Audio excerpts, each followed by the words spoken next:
Welcome everyone, this is Duncan.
Bank holiday here in the UK and the Isle of Man in the UK.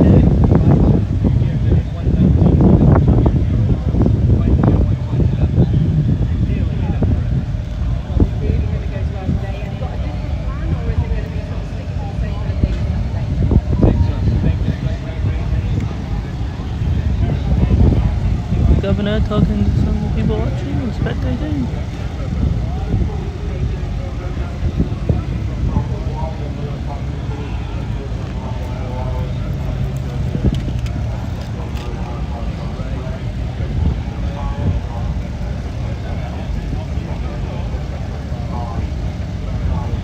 Governor out talking to them all.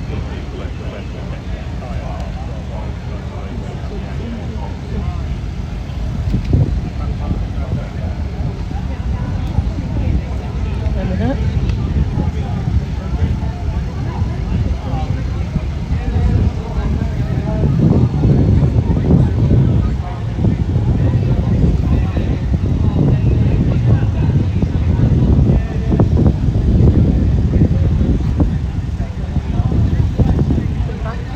The backpacks are going to send them off today. Oh, good.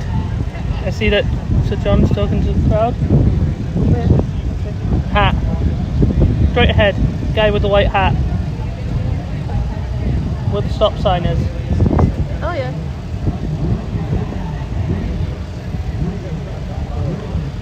I see that today they actually welcomed him and he was escorted. It was on the radio. You know how on like Race TT where they bring him in and they do all the anthem when he arrives? Yeah. They did that today. To who? Just to the governor. Alright. I think he's acting as, not sure if he's acting as king today. You know, his royal duties. Oh no, when I was listening to the radio they said he arrived and they had the anthem and everything, he was in his car. Wears no weapons because he's usually annoying somebody. He was, did you see he had thingy leathers on there? Yes. And did you see MHK do one of the MHKs also?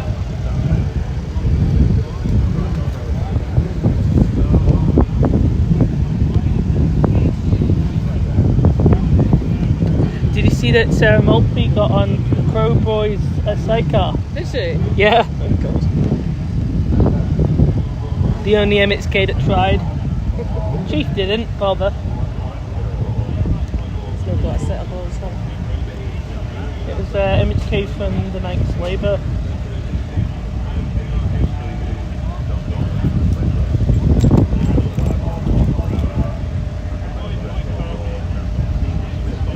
Hey, but we've been having a nice time watching all the bikes.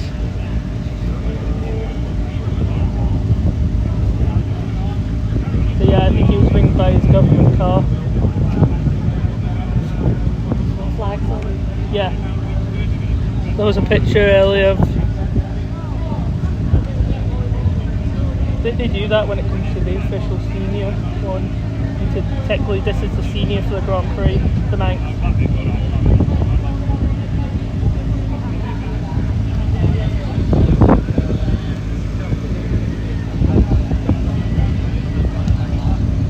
Unless he's on the other side of the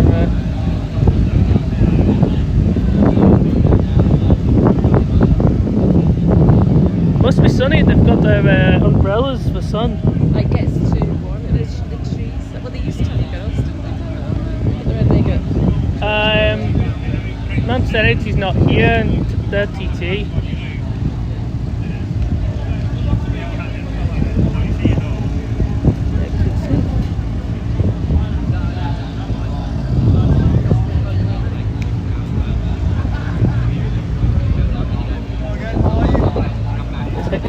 Excellently, the governor. I'm slowly walking that way because the bikes must be arriving. It's supposed to be very nice. Yes. Just to let you know, the crossing point is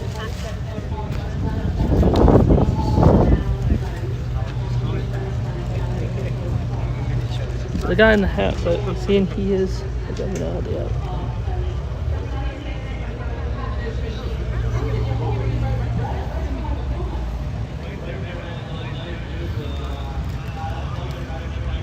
So with the junior one, it was a Manx that won the junior race.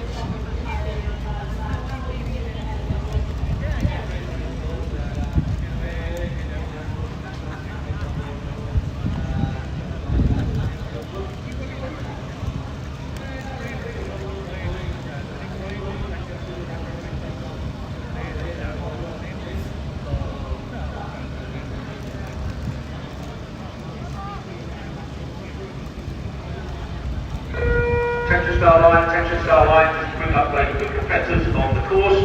Once again, you have perfect conditions around the whole of the TT course. The only thing to be aware of, we have a small cement dust line on the approach to Glen Trap. I wish you all the very best of luck, and now we please clear the grid, just leaving 4 working personnel with the machine and the roller. Control out.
spotted someone. Oh yeah, I forgot to ask you, did you find a way to get plugged into the light times for the Manx Grand Prix lot? Is the wind gone? Not earlier, that was when I went over there.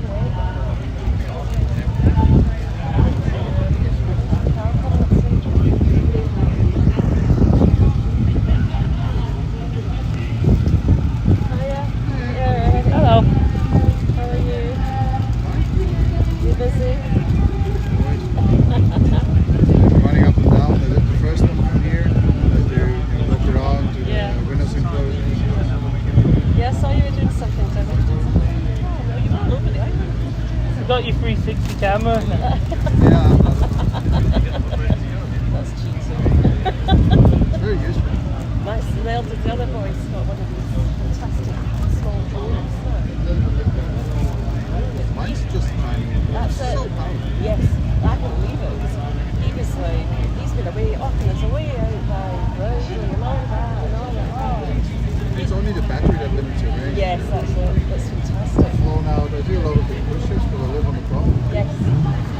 usually around a mile out.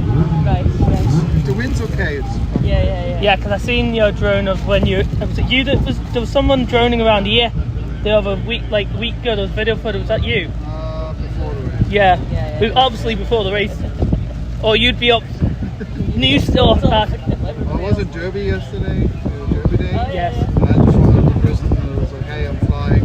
Wear up your thing. Don't panic. And then I phoned him up and said, I'm not flying anymore. I said, hey, no more drones. I said, no. And then someone else flew one. I was like, Oh yeah, because you're not allowed I to. was like, no. They're using them for other ideas. The thing was like a legit filming. Yeah, but we yeah. forgot to phone the organizer. And they get panicked. Oh, this one, you can. You're out of it's been that size, this little thing, and it's so quality of this. One thing I will probably need after this, a lot of fire respect to it. None of the other guys were any here. No, I've They're noticed right that. next to the bike. I noticed that. I did notice that. I don't want to be mean to them, but they can use the here. It's very Oh, yeah. The only ones that are wearing are the scouts. yeah. Well, And yeah, because of you know, the... Oh, the tap man. The tap man. He's great. We call him the tap they man. should all wear Mickey Mouse. Oh, yeah. I tend to be. And I've like checked really close. They don't have plugs on. They're just Yeah, they don't have these little... No. because you would see them, they're either green or Yeah, red. that's right. But that was the ones I was thinking of getting him. Because it takes away the outside noise and when you go to places it's really busy. This is autism. It's I should wear them here. Yeah, I know. But definitely with the classic bikes later But on. they're so noisy. The MV and that, you can hear that to Ramsey. Yeah, It's it's crazy. a cat. It destroys your hearing. Oh, yeah. It's very silly. I Wow. noticed it first doing TT and now I've noticed it again. Yeah. I think it's in their interest to give them a ring. Well, interestingly, it's the first time the Grand Prix lot since before COVID that they've actually had official coverage. The live lot, the back on YouTube. Well, except here, there's not been a camera here. Still? No, they've had one that. So when I was watching it earlier, sorry, when I wear these, I know you got it. obviously, when they did like the podium and all that, but when they were setting off here, they didn't have it on the YouTube. It's a green light, was it? I don't know. There's no I'm not sure if it's green light or again. it looks independent because they're all using mobile phones. They're not. Yeah, there's like No, a not the big cameras you see at TT. Here's our first Right. How many starters on it? Yeah, by the way. Look for no lights again, he keeps on turning. Oh, He was in Derby yesterday. was he? He's Whenever there's a camera, he's there. He's, I know, he's absolutely. Now he's 76. Yes, yeah. Well, he had that. He's got like wellness place out. Was it? Well, it got. I remember So that. he's got work done. And his wife's some beauty consultant. I'm gonna sort it out. The Botox coming in. You know Tyson Fury's here now. I know you're looking at it. So Oh, here we go. yesterday jogging around Mount Meriton. There's the guy gets piped off. God, yay! Come on, Yeah, I'm getting that.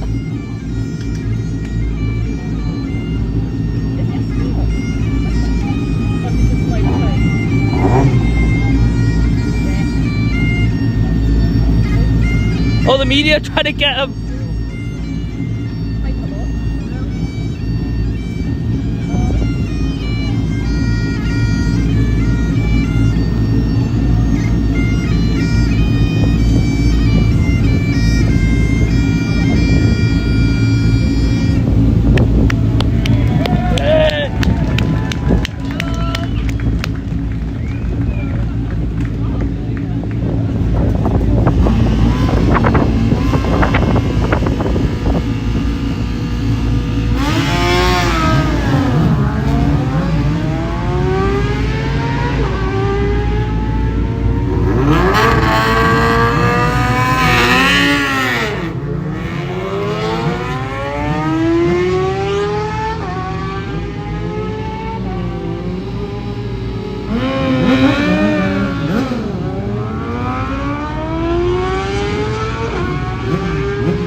last couple to come.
Our little radio standing up at the moment.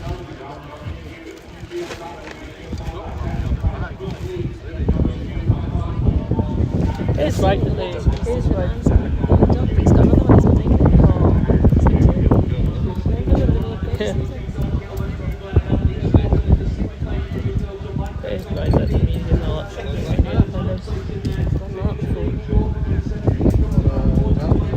Oh, yeah. You're running, I'm staying. I'm gonna run. We'll see you later. See you later. Hope you get there.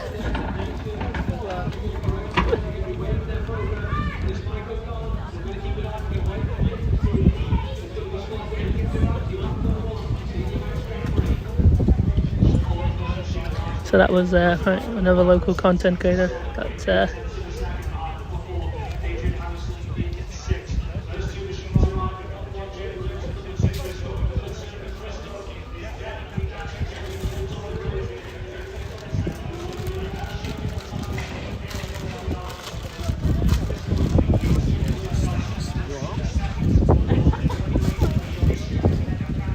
but it is right what Brian was saying, that they should be in the defenders, the media, but we'll see where that comes from.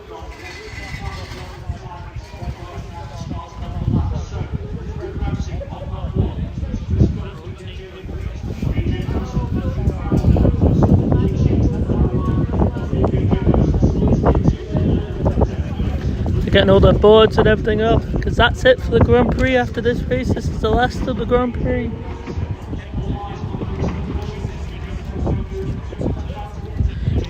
So every practice and race after this one is all the classic TT.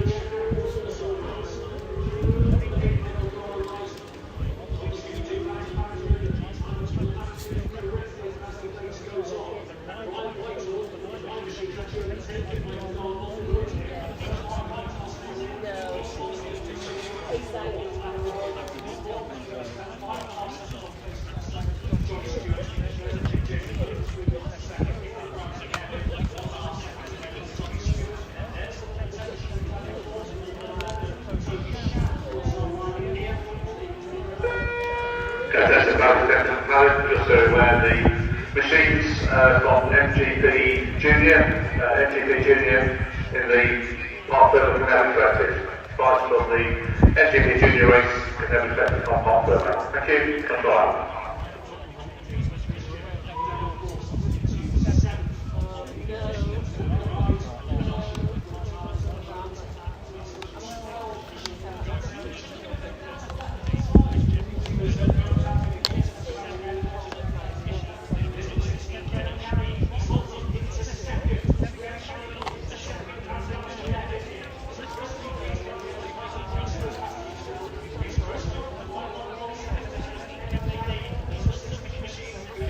Yeah, that's it.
And there's puppies too.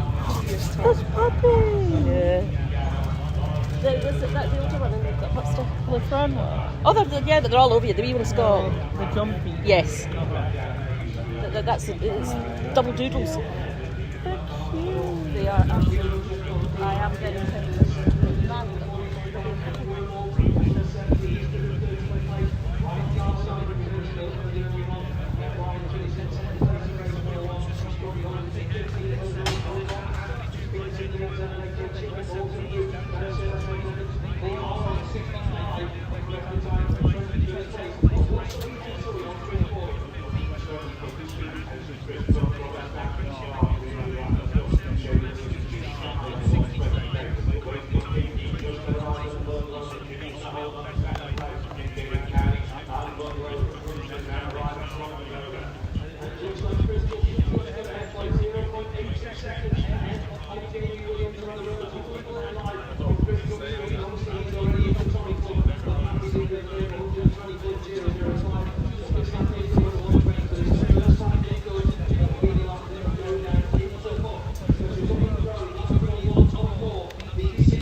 Whoa.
or road, trust Motul to give you the optimum solution.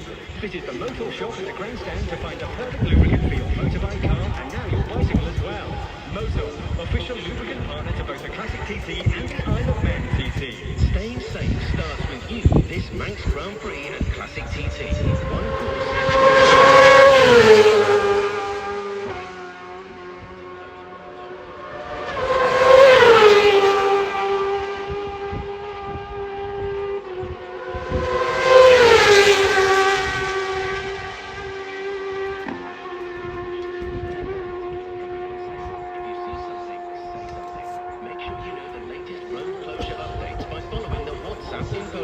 Stay off closed roads, obey our marshals, stay safe, stay informed with the Manx Grand Prix and Classic TT info line.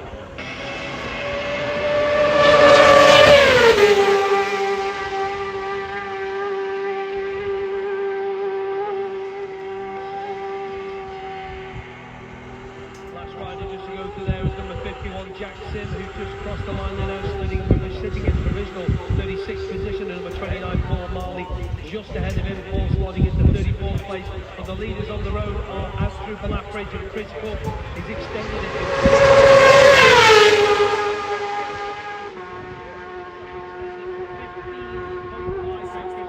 And he's on a hot pace, isn't he? He's flying, we're just at the end of the Silver Straight, just heading in towards Sulby Bridge. Chris Cook out from the lap.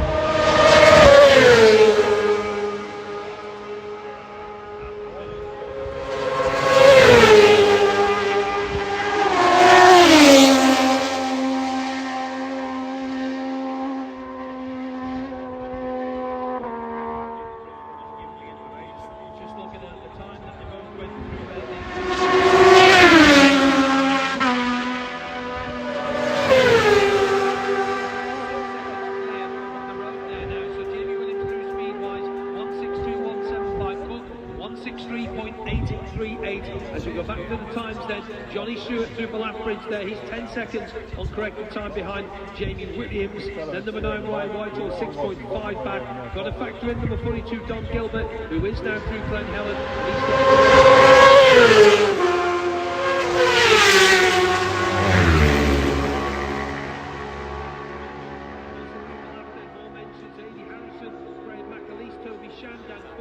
Eddie Wormald through, provisionally 11th at the moment at Glen Helen, but it's the 16 bike we're waiting for at the grandstand. The gap between Chris Cook, the leader of the race, the number 2 bike, and number 16 was 3.4.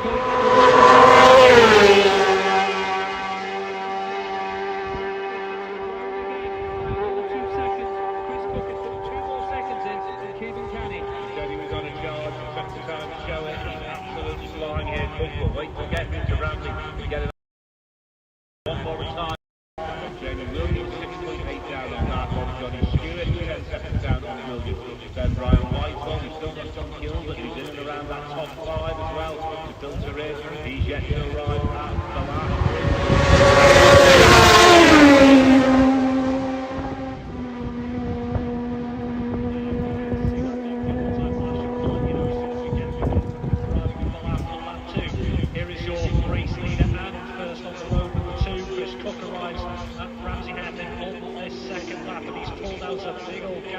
Between himself and the number 1 machine on Junior Phillips here, Chris Cook. He's on the charge. Now Jamie Williams arrives as well, so he's got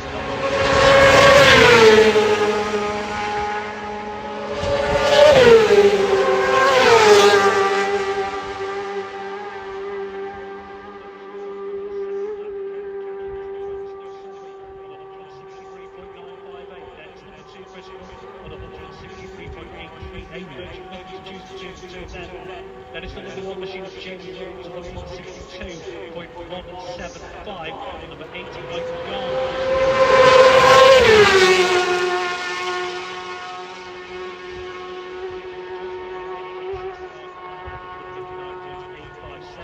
Number 7 Johnny Stewart at 157.678. A bit further down, number 4 Adrian Harrison, 156.502.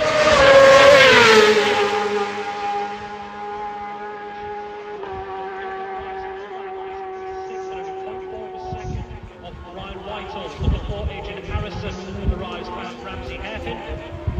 Just looking through Johnny Stewart arriving as well, still in third, and he's 13.9 seconds off the pace of the number 1 machine of Jamie Williams at the moment. Is number 7, Johnny Stewart. I think that's been a very strong start to this race, approaching the halfway point, and of course those 4 important pit stops. So just a reminder of the lap, he won't be here for a couple of minutes yet. Number 42, Don Gilbert, slotted up to 6th at that point.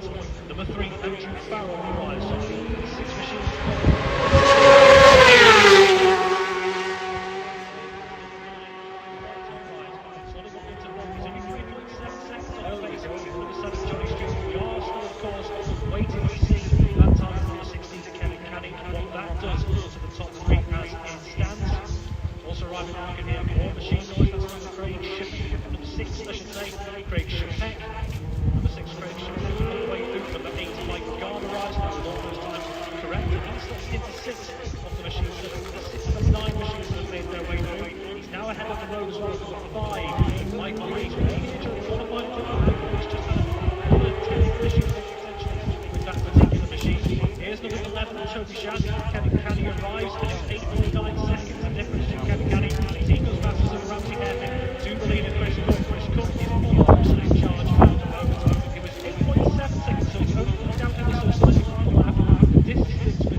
Number 42, Don Gilbert arrives. Number 42, Don Gilbert is sitting in. He's trying to work this out at the moment, so he's still in around that 5th position at the moment. Is Don Gilbert, the 17, on the way through as well. Let's take a look at the time for that one. So 17, Liam Short. Liam Short slightly behind Andrew Farrell, slots in between Farrell, and also number 5, Michael Reese as well. Number 21 all the way through as well. That's some of the issues that come through here. So it's 21 through Ramsey here.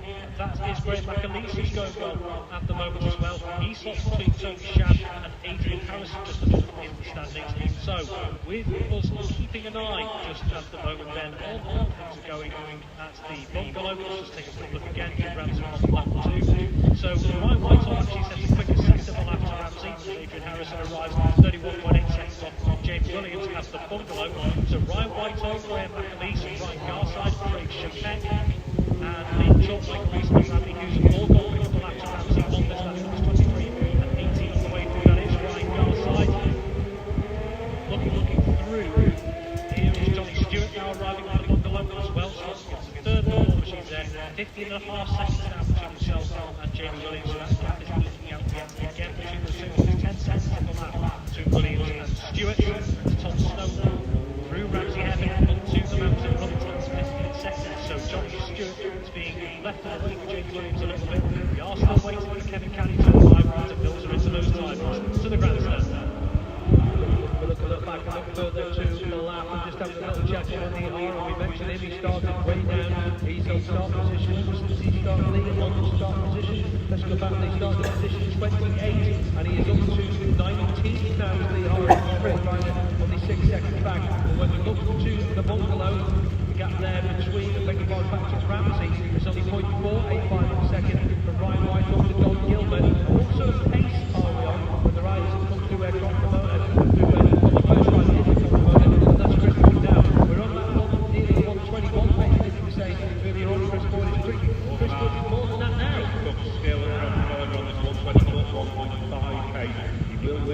Seconds just slowing down to come to the finish, but I still think it will be over 121 miles an hour.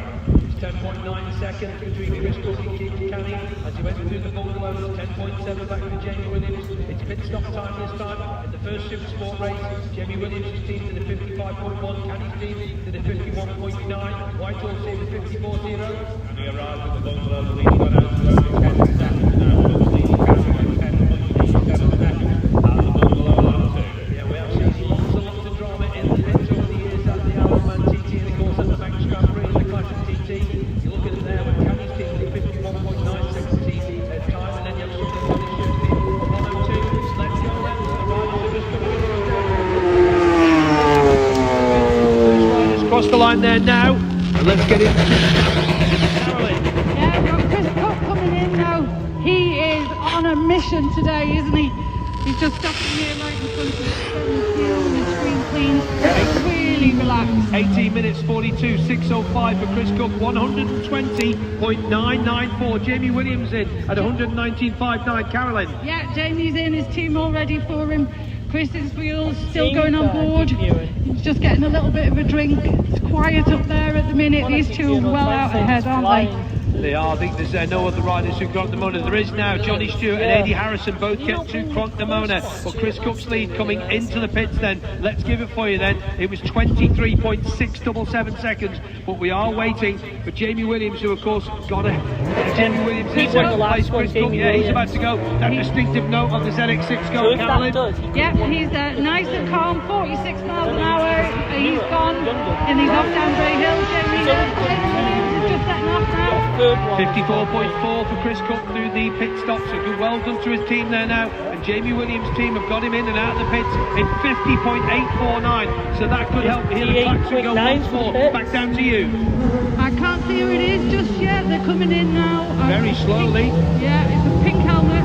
It's number 4. It's Adrian Harrison. It still sounds really fluffy, that bike. Yeah, you said that, didn't you, when they came through a lap number 1? Yeah, I don't know if it's just a characteristic of the bike, but it really sounded like it was misfiring when you went through on the last lap. But looks like they're cleaning the screen. They're going to put the fuel in and they're going to go again. Johnny Stewart's in now. And Kevin Canny's at Cronk the Mona. His 9.1 back of Chris Cook. And Jamie Williams 14.8 back of him. Johnny Stewart's lap 118.54, even though it's fluffy, sounds like Carolyn says 170.5 for Eddie Harrison. Yeah, he's still getting his fuel on board. Got another bike coming in now. That's Scottish Carter. 9. That's Brian Whitehall. He's coming in for his pit stop. Johnny's still having his fuel put on. I know, because I've seen them. I don't think they know that was going to happen. 118.765. Andy Farrell in as well on the 3 machine. Look out, Because they're all Carolyn running down to there. get the mic. Adrian just pulled out in front of Andy Farrell there, but Andy spotted him well in time. He's getting his fuel on board now. He looks struggling to get his bike right from there, I think. Yeah, so that lap by Chris Cook then nearly 121 mile an hour lap. They're probably I don't think. Great Shipek. And Kevin Canny's in. Sorry, Carolyn, just to come over there. It's Kevin Canny who's just come through 8.7 back there. So Kevin Canny in. He's done 120 again. 120.424. So Cook leads into the pit stops. 8.742 from Kevin Canny. Then it's 14.9 back to Jamie Williams in third. Back to you. We've also got Michael Garn in here, number 8. He's just having his screen cleaned. It's quite busy in here, but they're all still just getting fueled up. Canny's going away now. He's about to get the bike started up. Off he goes. It's going to be quite important for him as well to get ahead of all this traffic. The 1, 2, 3, 4 bikes that are in here, isn't it? So there's Canny away. Williams went out. Cook's gone out. Johnny Stewart 57.5. Ryan Whitehall. What a pit stop for Ryan's team. 50.5. And Eddie Harrison 53.3. Chris Boyd is working very hard on those numbers down there.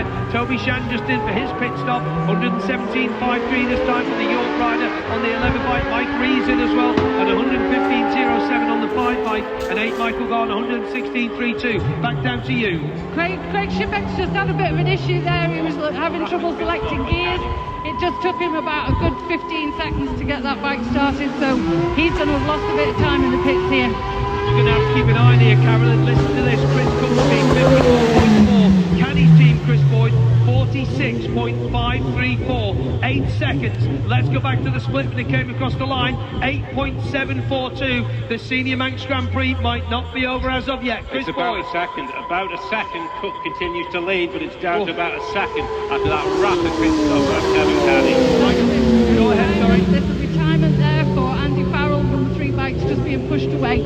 Oh, that's a shame for the Skerries, man. I'm sure a lot of the Skerries fans are listening about their disappointment for you guys as Liam Chalk comes in, Graham McAleese, Mike Mace, Don Gilbert, as we said. Don Gilbert slapped 118.7. McAleese 100. Quick times. Mike Reese's team 55.4. Mike Garn's team 49.5. Who's there? Don Gilbert 58.0. And where does Don Gilbert slot into the mix? Don Gilbert's up to 4 into the grandstand. He's got ahead of Johnny Stewart by 0.003 of a second. Don Gilbert is 18 seconds back of Jamie Williams from start position number 42. So Don Gilbert in. Let's see what sort of pit stop he's going to do. I think he's gone now, Carolyn. I think, is he? He has. He's gone. There was a little bit of shouting as he was going. I think there was a little confusion there, but yeah, he's gone off down Bray Hill. It was a 58-second pit stop for Don Gilbert there as well, so quite a slow one as well. It's all drama here, we reckon it's about a second. There's a bunch coming in now, a bunch of bikes. Yeah, Chris Cook, Bob on time. He is through here, smooth as you like. Making his Every time that the way towards like bell kind of thing goes. Bell onto Cronker Body and pulled out a little bit of a gap on the road now. Is number 1 Jamie Williams through. 24 seconds now the gap on corrected time, so Chris Cook pulled away from Jamie Williams on the road. Williams was down, of course, in 3rd place. We need Stephen Canning in to make that top 3. And of course Don Gilbert, who's running just behind the main runners of the pack. We're just going to go quickly back to Carolyn Sells. Yeah, we just had a little bit of drama here. Owen Monaghan nearly overshot his pit. Had to do a bit of a stoppie to get stopped and then back the bike back into his pit He there. nearly 'cause missed his pit he stop. didn't spot his team in time. Back to you, Dave. Thanks, Carolyn. A little bit of a gap here with the first 2 guys who come way down the road. And loads of clear space between them and the next man on the road. It was Adrian lane. We hadn't noticed any unusual sound from the bike, so I haven't clocked anything like that, but Carolyn would know better than me. We do have machine noise now coming up the valley, waiting for the next man to flash out of the shadows, and here it comes. That is Adrian Harrison.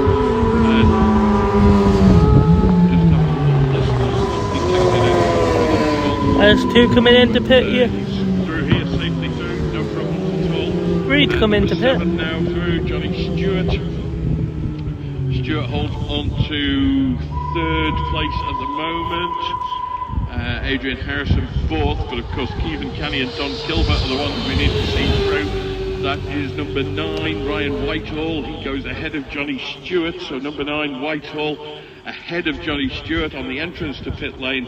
Ryan Whitehall was 2.3 seconds down on Stewart, so a little bit of jiggery pokery in the pit lane has seen Ryan Whitehall go ahead of Johnny Stewart.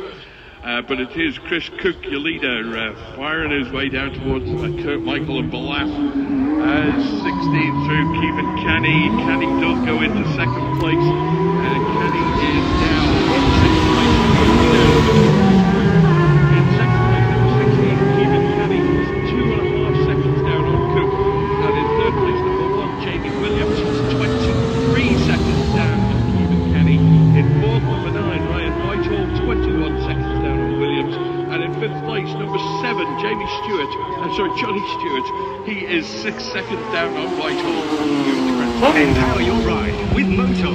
Innovators for 170 years, Motor presents the next generation of oils. N-Gen 5 and N-Gen 7 use a unique re-refined process, offering the most sustainable lubricant solution with performance that betters the equivalent traditionally produced oils. Track or road, trust Motul to give you the optimum solution. Visit the Motul shop at the grandstand to find the perfect lubricant for your motorbike, car, and now your bicycle as well. Motul, official lubricant partner to both the Classic TT and the Isle of Man TT. When it comes to head protection, RI strives for the ultimate, with incremental design and protection improvements introduced to the range year on year. RI not only research and improve on the management of impact energy, RI strongly focuses on rounder, smoother, stronger outer shells to enhance glancing off performance. For free service on your RI helmet and more information on RI's glancing off technology, visit the RI Hospitality behind the grandstand. RI, because what we protect is priceless.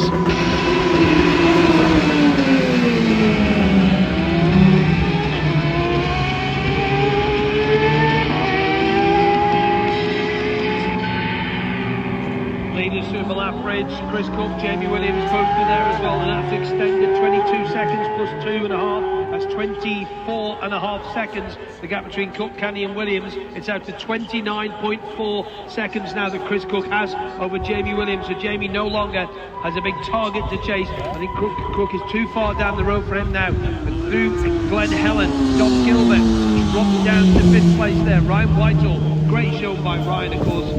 Excuse me, just had a little bit of a crisp that went the wrong way. Ryan, of course, finished at 3rd place in the first Super Sport race, and he's doing it again. He's pushing, isn't he, Chris Boyd? He is, but it's all eyes on Kevin Canny's time at the lap. 2 minutes 20 is the difference on start interval between Chris Cook and position number 2 and Kevin Canny at 16. 2 minutes 20 on the road. It's much, much closer than that in the race. We're waiting for Canny to arrive. He'll be a little while yet arriving at the lap. He goes 6 seconds out of Cook's race lead here in the pits. That's gone then back out by 1 second with Glen Allen. We are waiting for Canny to arrive at the lap. Because Chris Cook, the runner-up in this race last year, trying to go that 1 step better. Hamish Torres has gone through the Sulby Street. Oh, nice yellow one coming in. New Zealand rider there at 144.723 people still doing pit stops. Ross Orchard, Andy Lovett, Jack Sibley and Donaghy, Michael McKinnon, Paul Marley, Tim Walsh and also Victor Ortega all in for the pit stop. The leaders have not actually triggered the thing at the speed trap at Sulby, so I've got no data to give you on that one, unfortunately, but we'll try and get that to you in a moment or two. Yeah, there we are. I hate computers sometimes, Chris Boyd, you know, you just look at things and it just says, oh, just one of those. So the leaders have got through there now, and they're putting some pretty impressive pace. About 160 mile an hour on those, Chris. Canny's now made the lap, the lead's gone out again. Chris Cook extends back out to 4.1 seconds. He leads by at the lap on lap 3 and 4. Cook leads Canny by 4.1. It's then 25 plus seconds back to Jamie Williams.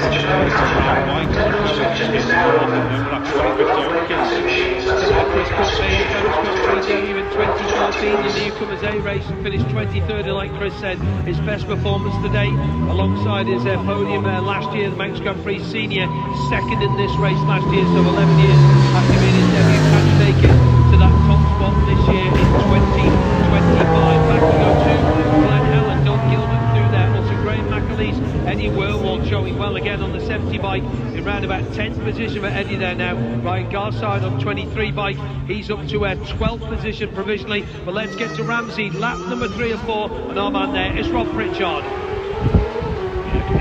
Boys in the distance, and just another quick look back through the lap. There's a couple of other notable performances inside the top 20, which you heard Eddie Warmold, but also number 57 James Doy was going well previously. We'll see how that has changed. Here is your race leader and leader on the road, the number 2 machine on Chris Cook. Round the hairpin he goes, up through the canopy of trees, and he starts bouncing his way towards Waterworks 1, Waterworks 2, Tower Bend, and then onto the Gooseneck, and then onto the Mountain Road.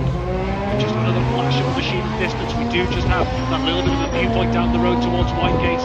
Here is number 1, Jamie Williams. The gap between the 2 leading machines on the road is now 32.372 seconds.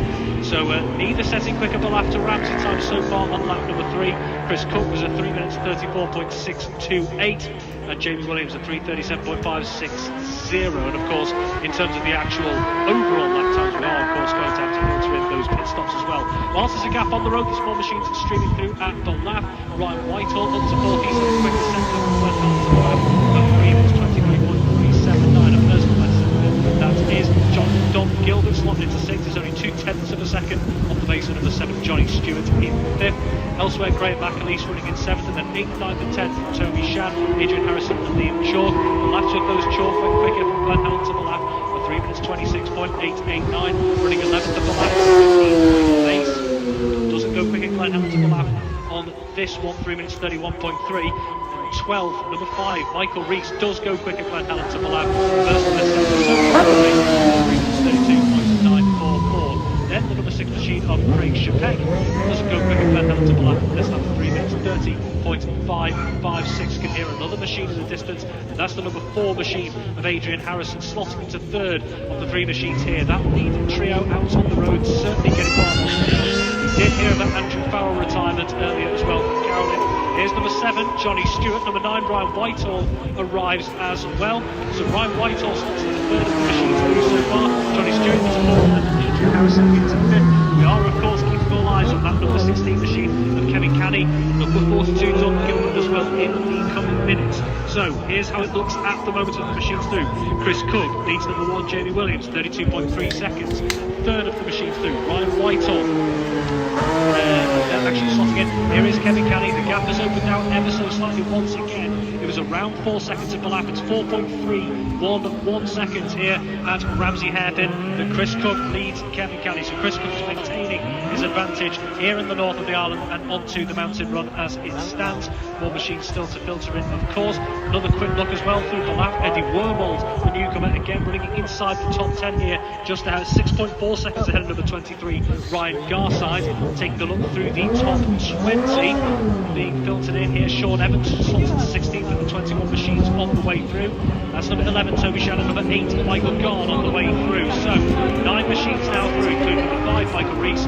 Michael Rees slotting into 9 machines through so far. Michael Garn 8, slotting into 8th of the 8 machines.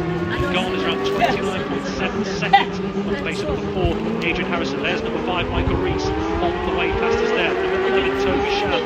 The Triumph slots into 6th, just ahead of Adrian Harrison, but it's still 20.6 seconds away from number 7, Johnny Stewart, in 5th as it stands at the moment. Craig Chapek now arrives and is the 10th, sitting in 10th, I should say, of the 10 machines that have made it through Ramsey so far. Chris Cook now arrives at the bungalow. Doesn't go quicker Ramsey to bungalow on this lap. 3 minutes 35.603. And of course, we could give you the time for grandstand to bungalow, but academic with those pit stops as well. A couple of others that have gone better from Glen Helen to Balaf, just while waiting for more machines to arrive. The newcomer, number 65, Lee Hara, is running well inside the top 20 at the moment. He is just on a personal best set for Glen Helen to Balaf, 3 minutes 32.4. Number 18, Bradley Hughes, just outside the top 20, 21st of the 23 machines on the way through. Has also done a best Glen Helen to Balaf at 3:34.212. Number 42, Don Gilbert, slots into 5th here at Ramsey Hairpin. Let's just take a look at that, see what the split is. And Don Gilbert, well, he's actually dropped a little bit back from Ryan Whitehall here. It's now 10.6 seconds separating Whitehall in 4th and Don Gilbert in 5th. Number 21, Graham McAleese, slots into 7th at Ramsey on lap 3. He's done a personal best sector, 3:39.115. Both Chris Cook and Jamie Williams are now, as a trio on the way through. McAleese, that's Mace. On the way through, that was Liam Chalk as well, who's also done a best of a lap to Ramsey of 3:38.2. So the gap between Chris Cook and Jamie Williams at the bungalow is now 37.199 seconds. Chris Cook still definitely has the hammer down here. Kevin Canny should be arriving at the bungalow in the coming minutes.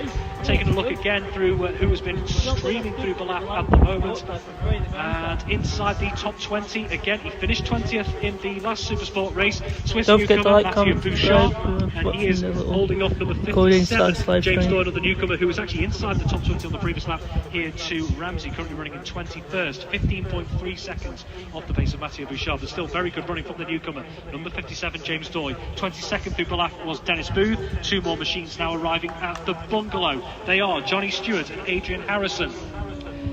Ryan Garside coming past us here. Ryan Whitehall arrives. He's just done another personal best sector, this time ramped to the bungalow as Ryan Whitehall slotting into 3rd of the 5 machines on the way through. That's a 3:37.670. So Ryan Whitehall in 3rd. He's 14.3 seconds. Jamie Williams. 15.1 seconds clear. And number 7, Johnny Stewart. We do have to factor in number 42, Don Gilbert, making their way through. And here comes Kevin Canny at the bungalow. And the gap is wider again. It's now nearly 6 seconds between Chris Cook and Kevin Canny here. It's 5.883 seconds to be precise between Chris Cook and Kevin Canny at the bungalow. Jamie Williams 3rd, Ryan Whitehall 4th, Johnny Stewart 5th, Adrian Harrison 6th. Back to the grandstand.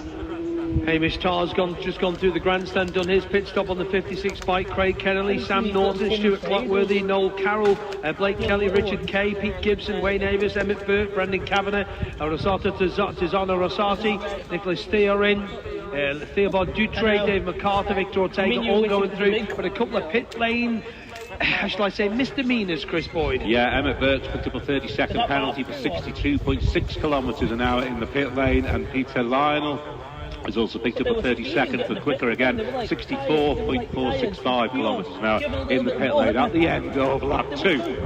Excuse me, slight misfire. Eddie Wormald was holding on to 11 places, but look just outside the top 10. Owen Monaghan in 12.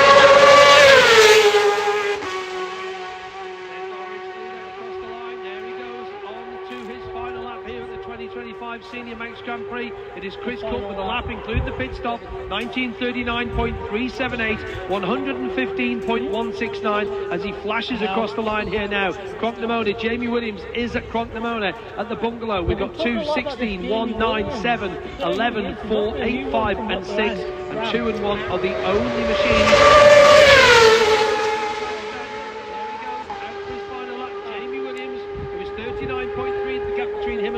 As he went through Crocknamona here at the grandstand, is 39.595. Jamie's lap, including the pit stop, 19 minutes 55.296, 113.635. And I said we are just waiting for our next riders to come through. Our next rider is through Crocknamona now. That is Adrian Harrison. So just while we wait for them to get here, we will pick up on, we've got down to, I think, Craig Chapek in 14th place at the end of lap 2, then Liam Shaw was holding on to 15th. Lee Harrow was in 16th, Sean Evans 17th, and Farrell was down from 18th place, 19th for Michael Rees, 20th for James Joy, running at the top 25, Mark Distance for the Senior Manx Grand Prix with Matthew Bouchard, William Birchall, Stuart McCann, Eric Coos and Rad Hughes. Ryan Whitehall, Johnny Stewart, both through Crocknamona there now as we strain our next round, having a little look up Glen Crutchy Road, past the trees there now, past the entrance of the police station. See if we can hear any more noise in the background. As Peter Neal used to say, that sun will be glinting on the fairing as they come and burst out of the trees.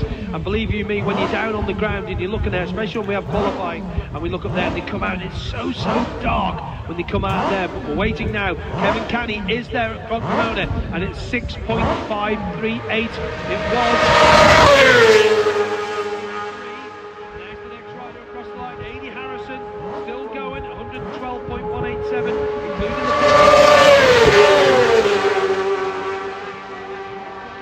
Ryan Whitehall, they safely through, heading out on the final Manx Grand Prix circuit for 2025. Johnny Stewart, 112.377. Ryan Whitehall, 114.424. So Kevin Canny, 6.538. It has grown ever so slightly from the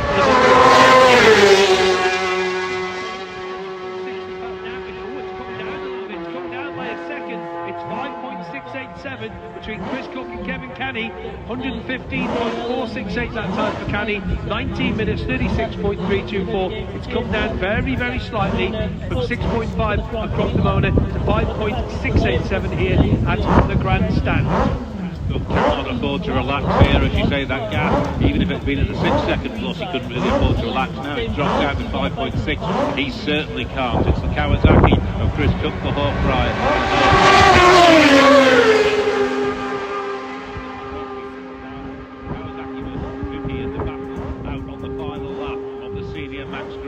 Then Jamie Williams potentially on for another podium if he can get the Honda round. He's sitting in 3rd place. He's 33.9 seconds back on Caddy, but he's got 12 seconds in hand over Ryan Whitehall. It'll still be a sensational Manx Grand Prix for Williams. Absolutely. Toby Shan comes through on the Triumph 675R, the lead.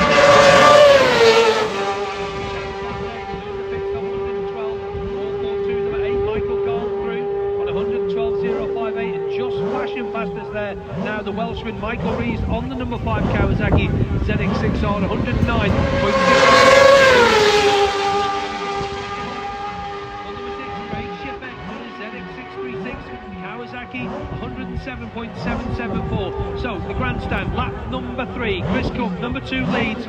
Number 16, Kevin Canny by 5.687 seconds, who in turn has 33 seconds back to number 1, Jamie Williams. Then it's 12.9 back to Ryan Whitehall. Then we're waiting for Don Gilbert, who's coming across the line any moment now. Number 42, and he's sitting in 5th place. He's come through from...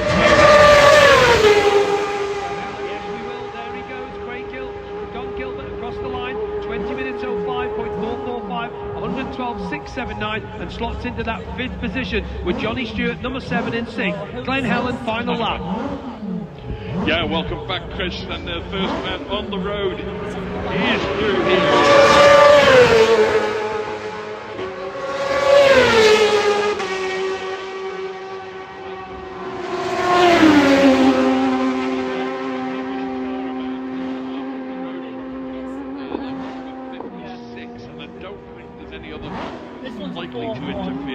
with Chris Cook, but he could well catch Hamish Tarr, so much will depend on where he makes that catch and whether or not he can get a clean pass, but not too far up the road. Hamish Tarr circulating on a much higher start number 56.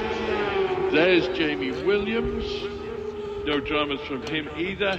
Safely through here on his final lap. The gap between Cook and Williams is 46 seconds on corrected time, for what that's worth, but of course it is Keevan Canny that we really need to see. That gap was 5.6 seconds.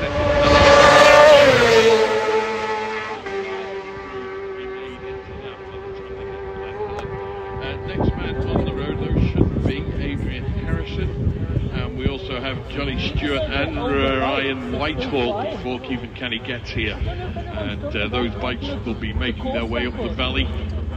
Just can't quite hear the engine noise just yet, but we'll pick them up somewhere around about the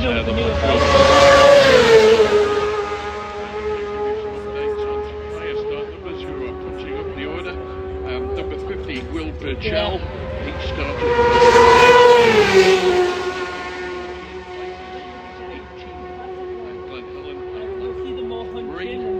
and Owen Monaghan, number 31, started 26th. He's made 13 places. He's up to 13th, and that was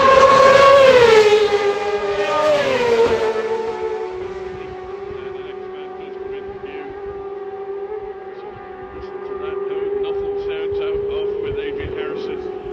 9 and 7 are both through now.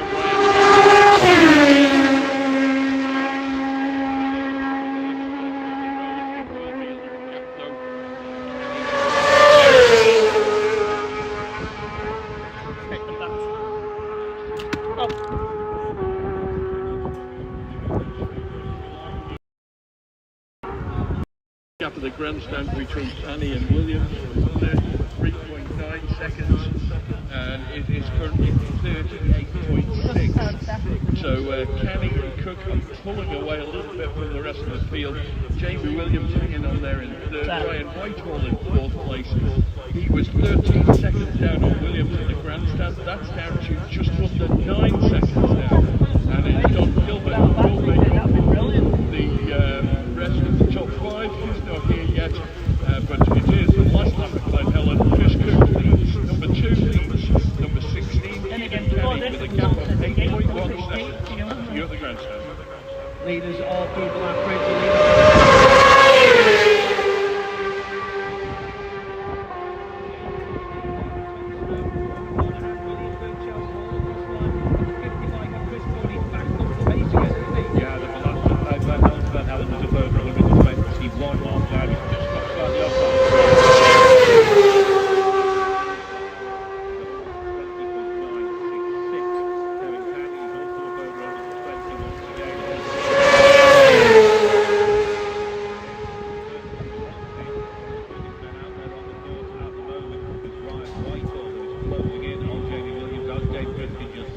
He's taken over 4.2 seconds out of Williams' advantage on the run out to Glen Helen.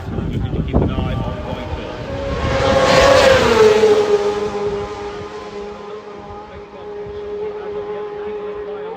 The last rider just to go through that one in speed trap was number 56, Hamish Tarr.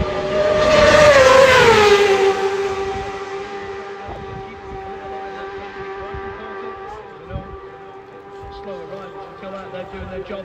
Chris Cook has got there now, so he's about 17 seconds left.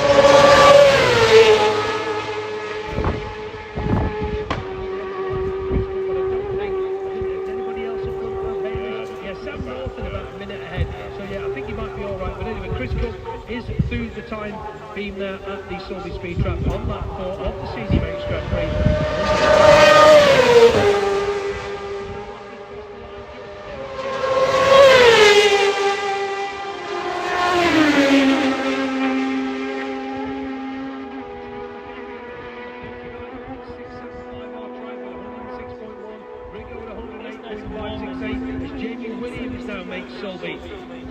Race 107.7, Kieran Brocky 108.4, Dennis Boone 109.7, 26 rebound. We spoke to him at the start of the race. Justin Collins 107.9. Where are we? 107. Where's he gone? 107.697 for Justin Collins. Such is the pace of the boys at the front there now. Let's just get back to the lap if we can. Let's have a look. I'm sure it's tonight at 3 FM.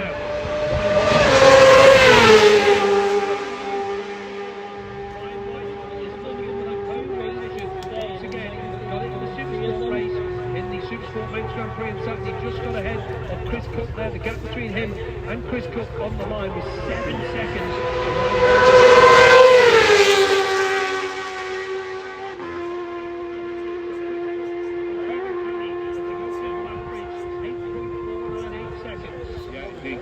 Through the bottom of Sky Hill, making his way towards Milltown. So it won't be long before it's time to go up to Ramsey. But as we say, it is Cook leading Canny by 8.4, nearly 8.5 seconds at the lap.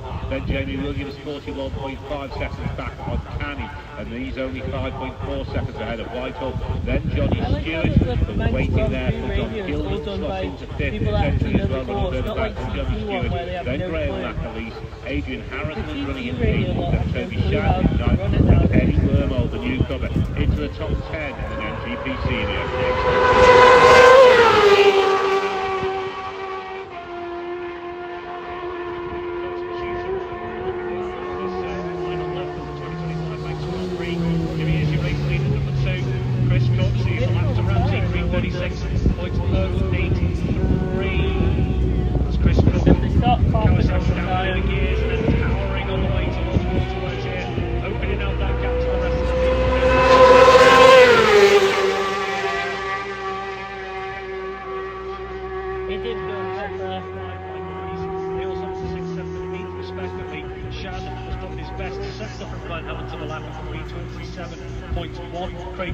Moves into 8th and goes his quickest from Glen Helen to the lap of a 3:29.107. That is quick pace. Jamie Williams arrives for the final lap here at Ramsey, so the gap between Cook and Williams here is now just over 50 seconds between the two of them. Chris Cook has been relentless so far throughout this race.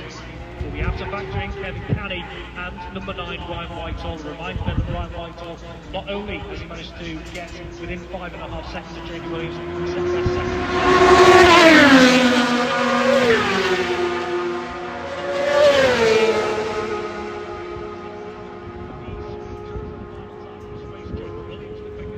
So far 163.439. Then it was number 2 Chris Cook, the race lead 163.355. Yeah. Time and one bike,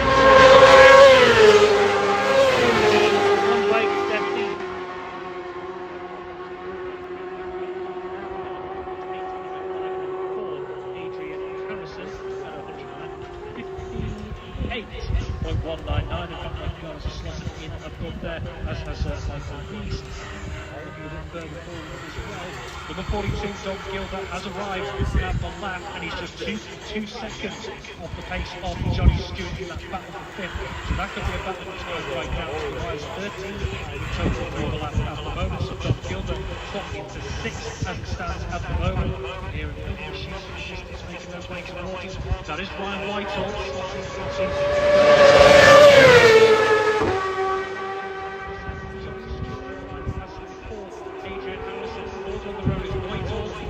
and then just behind him is Johnny Stewart here.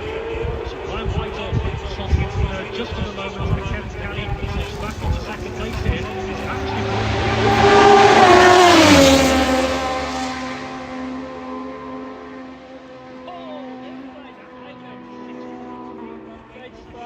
just lately, is Kevin Canny getting a little bit of a sniff towards the mountain. So Kevin Canny slotting into second. Lower back to Chris Cook, the leader. 43.7 seconds back on Canny is James Williams. 4 seconds back on him is Ryan Whitehall. He's brought down the gap yet again between himself and James Williams.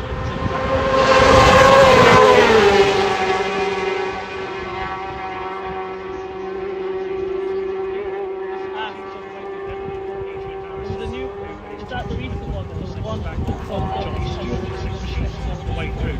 Quick look through others that have arrived at the lap right on your side. Eddie Warburton Just popping up on my just outside the top 10. It looks At the all lap blurry. right, 2.5 seconds right on your side.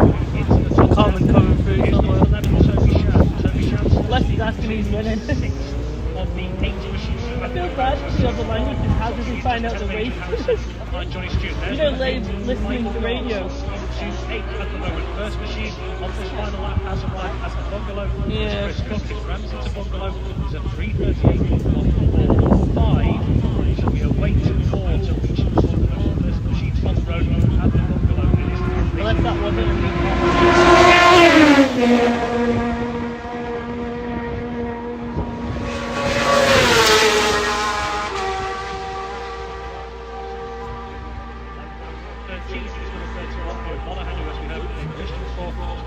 serious ground in terms of starting positions.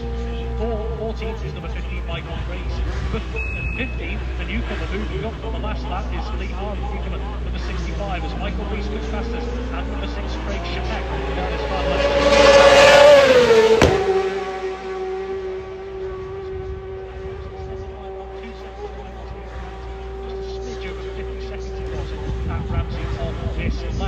So, just to mention again, Lee Harvey, newcomer 65, running well inside the top 10 to move to 15 here. Number 42, Don Gilbert. Where does number 42, Don Gilbert slot in at the moment here?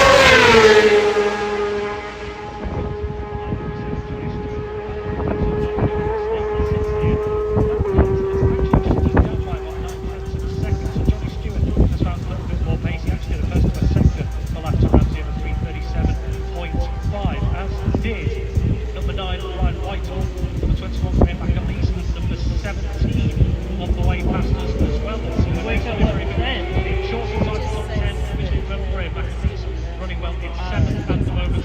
All machines will wait to arrive at the bungalow. Yeah, we're using translation. Kevin Kelly close down that gap. Put that. You see that? If you put that. We'll have to find out. Back to the grandstand. Rest of the tail could be for the final. Oh, right.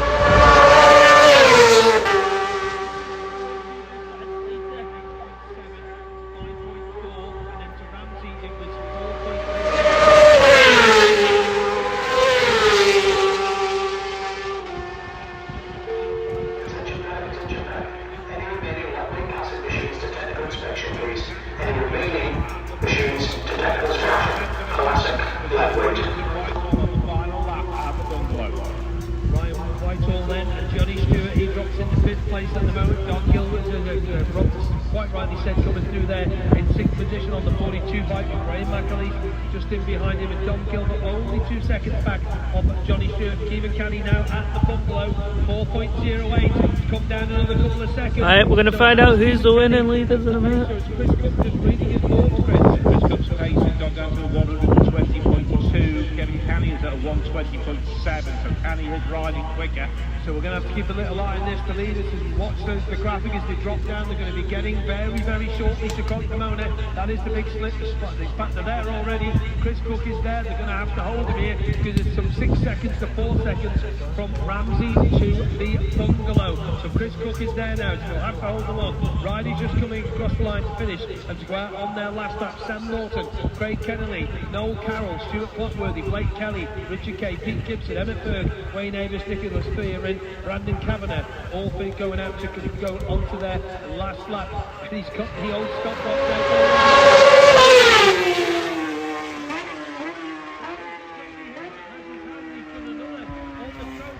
120.181. Jamie Williams also through Quantamona.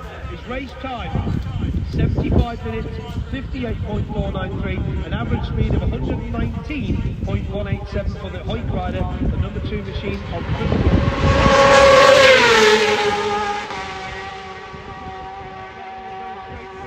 Alright, race flag is out. completing his 4th lap, which is great to see on the Honda CBR 600. New Zealand rider come a long way to do this, 101.894. No other rider. Again, they're going to have to hang on to him because it's Ryan Whitehall. We're keeping a little eye on as he come across there, the Cromona split. And we'll just switch the screens to the grandstand, so the gap between Cook and Williams at Crocknamona was 52.1, and up the grandstand here 50.792. Ryan Whitehall's up to second. Ryan Whitehall has got himself up to second place on the 9 machine, a couple of hundredths ahead only of Jamie Williams. That's at Crocknamona. Johnny Stewart, Adrian Harrison also there as well, but we've got to hang on. Yes, we do, for the number 16 bike. He is not anywhere near He's there now. It's 1.731. Goodness me, that's come down. Crocknamona, 1.731. Chris Cook from Keevan Canny. We thought it was all over bar the shouting, but Ryan Whitehall has got himself ahead at Crocknamona of Jamie Williams by 221 of 8 People are seconds. wondering why we're So we have a waiting, because it's little not just road all there about who now for comes the Isle first of in the Wight line, boys. it's Can he also make the it speed 2 time. podiums on the Supersport Lights in the Senior Manx Grand Prix? Of course, he finished third in the first one. Chris Boyd has actually got his own little stopwatch out here, just reading on something, giving me a little countdown on this one. Chris? We're waiting for the times. Start interval between them. We're just coming up to 2 minutes now. 2 minutes and 5. Oh, Ryan Whitehall, he's lost it by 8 thousandths of a second. Jamie Williams confirmed this.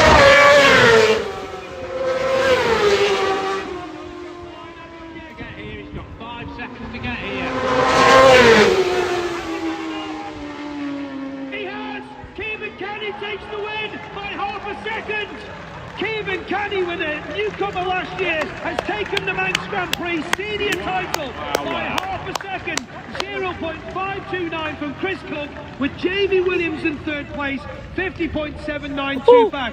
Chris Boyd, wow! Absolutely sensational laugh there That by is- Canny whoa. and by Ryan Whitehall. Whitehall just missed out by 7,000 of a second, but Canny at the front takes the victory by just over half a second. 18 minutes, 43.980 for Keevan Canny, 120.846 his final lap. Ryan Whitehall is quickest lap, 120.36. Let's get to a very joyous winners enclosure. Yeah, it certainly is. Can you hear Keevan Canny coming in here? That bike just revving, the whoops from the crowd. He can't believe it. He's shaking his head. To first place. Have a listen to this.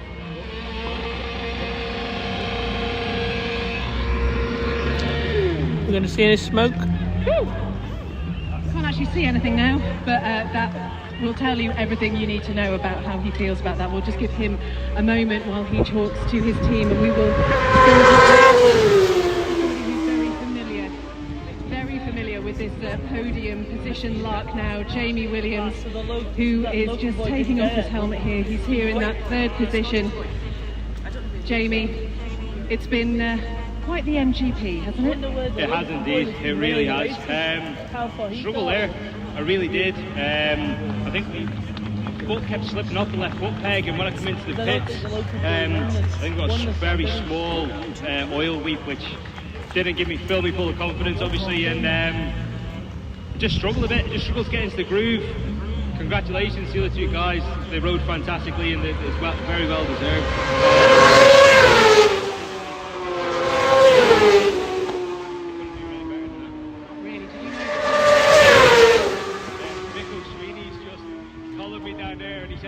Of a second at it at Crocknamona, so we just managed to get on the podium by the skin of our teeth, but yeah, delighted.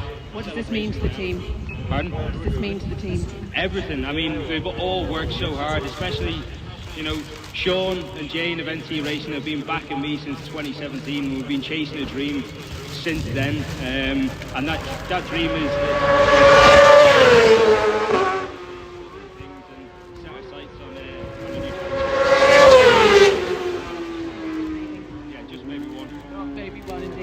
let's go over to first place finisher Keevan Canny. I should say Chris Cook isn't in, he isn't here at the moment. I'm just going to get a quick word if I can. Chris, honestly, I'm going to call you the Hoik Hurricane. You went off like a scolded cat there. Talk us through the In the pits again, and yeah, I gave everything I had the last 2 laps. I had nothing left, so well done to the winner. It was so close, Chris. I mean, second is absolutely phenomenal. You just rode the wheels off it. Yeah, that was all I had today, so good.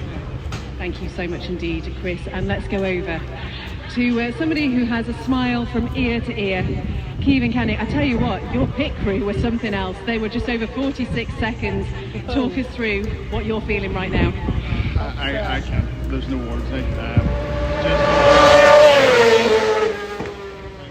single person who's believed in me, my sponsor, Quarterbridge, Northern Interior Solutions, my cousin Shane Canny, you know, all my family, any single person. Look, I know the emotions are high. I don't want to forget anyone. Like, the bike wasn't running only for Michael Dunlop. He got her going. Michael Sweeney giving me laps to the place. There's so many people who deserve a mention, and I don't want to forget anyone. But the emotions are about high, so I'm sorry if I do. I tell you what, talk about leaving it to the last minute. How did you know that you were so nearly there? Were you aware? To be honest, whenever I got to the Craig, some gentleman who I don't even know was and I just said to myself, I've just got to put on the sector of my life and hope something, you know, happens, and I just don't know how it happens. Yeah, they don't Tell you what, it was quite a spectacle for us all to watch and to listen to. We are so delighted for you. They can hear the round of applause there. How are you going to celebrate?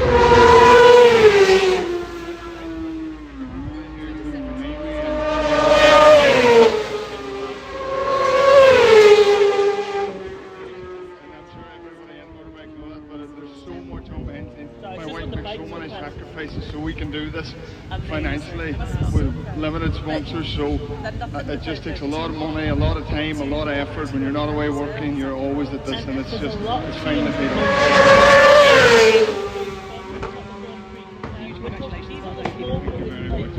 When we go back to Ramsey Hairpin on the last lap, the lead that Chris Cook had over Keevan Canning was 6.3. It went to 4.080 at the bungalow. And then, of course, Jamie Williams had Ryan Whitehall in him, and Ryan got ahead of him. At the bungalow, it's down to, 4.8, as we said. Then it went down to 1.731, and then across the line at the grandstand, winning by, well,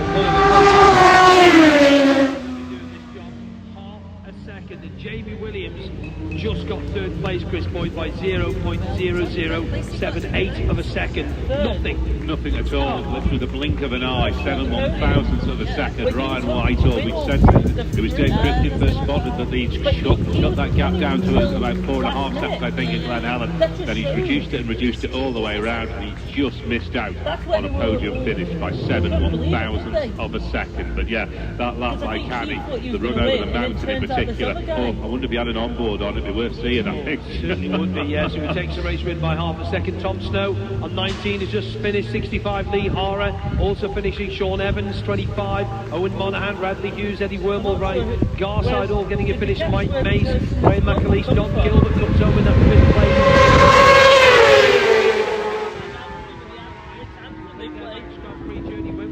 On 50, James Doy on 57. Got a big shout out again for Eddie Wormel, the newcomer, home in 11th, Chris. Oh, just missed out on that top 10, but brilliant result for a newcomer to be in that position in a Manx Grand Prix Senior Race. Just going in to the pits for Chris Cook, 120.994 miles per hour. And Beth, I think, has Ryan Whitehall, who's missed out on a podium by 7/1000ths of a second. Just saying, missed out on a podium by 7/1000ths of a second. Oh no, I come in and I looked at him and I went, couldn't have given any more than that. That was my best ride of my whole entire life. So I did exactly. I didn't miss an apex, didn't miss a gear. So I think he well deserves it, Jamie, after everything he's been through. So best wishes to Jamie, and congratulations to the rest of them as well.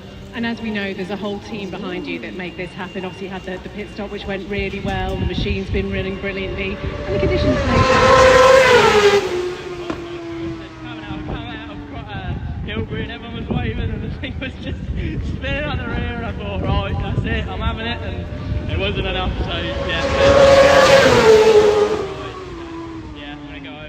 cigarette and drink a beer.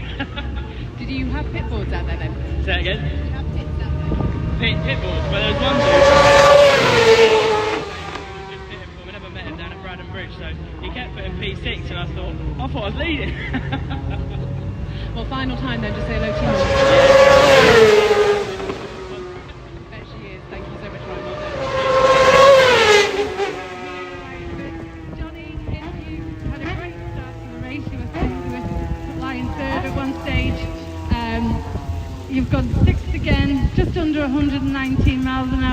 happy with that? Oh, absolutely. That's like, it feels like a bit of a win, you know. It's just like tried so hard this week, and yeah, we've had nothing but twin trouble.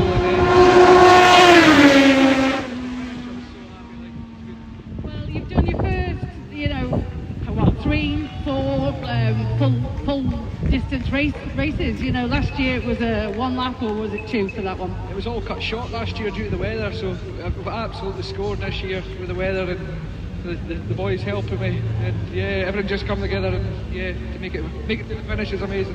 It's a lot harder to do it over 4 laps though, isn't it? Oh, absolutely, I am burst, ready for a pint. Absolutely. Well, I'll let you go and enjoy your pint. Thanks for talking to us, Johnny. Thank you very much. Bye-bye. Great to hear all the stories and great to hear the reaction down there, and brilliant stuff for Keevan Canny. And you think Chris Boyd, about 7 weeks ago, he was lying in a hedge at Tandragee with his hip all knackered and stuff, and look, he's here now. And a race win in the Senior Manx Grand Prix in only his 2nd year. And the ultimate share ride to come tonight as Just a reminder about that is going to be taking place at 9 o'clock this evening at the Villa Marina, not 8 o'clock. You can get the tickets at villamarina.com. Let's run down some of the finishes. We've still got more people crossing the line. We'll fit them in if they slot in. 29, Paul Marley just finished. Tim Walsh, we mentioned Stuart McCann. So a win for number 16, Keevan Canny, by half a second. They're still looking at disbelief on number 2, Chris Cook, who in turn had a 50.7 lead over number 1, Jamie Williams, the top 3. Then it's 9, Ryan Whitehall, 7,000ths of a second. That's all nothing. Number 9, number 42, John Gilbert, he comes on in 5th position. Matthew Pashard, one of our newcomers, on 58. He's just finished the Senior Manx Grand Prix, and provisionally at the moment he's in 21st place with Beth. Absolutely, 20th position. And what I loved when you came in, your team popped the cork there on a little celebration drink. How are you feeling? Yeah, it was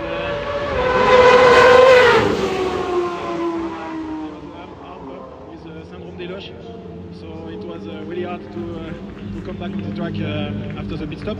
But after really good, I had a really good feeling on the last lap.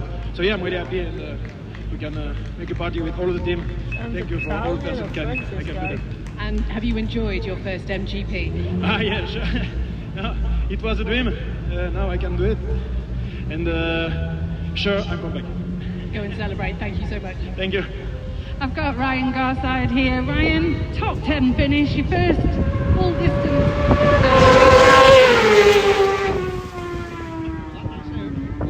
The junior race, Super Twin race today, the same class, we didn't get that one in. All I wanted to do was finish the Supers one, and that was the low class. We did all right on that, and all I wanted to do was just try and do something similar today. That's all I done. So I got 10th again, which I'm mega happy with. Lap time's a little bit slower than it was last time. I'm not gonna lie, I'm knackered. I could barely hold on to the thing, so I was just last lap I was just trying to use as little brake and as little clutch as possible, just so I could move my hands.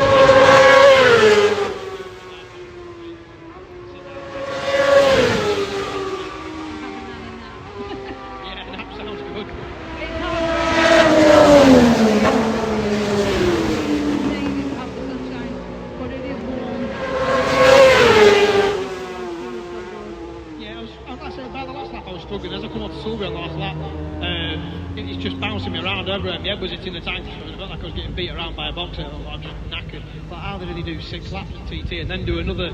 You know, sometimes when they've got dodgy schedules and they've had to ram things together, how did they do sort of 10, 12 laps in a day sometimes? I'm just not fit enough yet, so that's something to work on for next year, I suppose. Right, well, we'll see you down the gym then, shall we? Maybe. I'm not making any promises, but that's the plan at the moment. But yeah, I think as soon as food's involved, I'll change my plan. Thanks very much, Ryan. We'll talk to you soon. Cheers, Sarah. Well, before the race, we caught up with Justin Collins after those 4 laps. What was that like? Bike one go very well, I think, lucky in the middle top end of the maintenance system.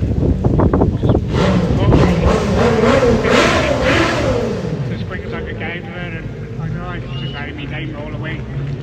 You know, we were hearing earlier, somebody's happy.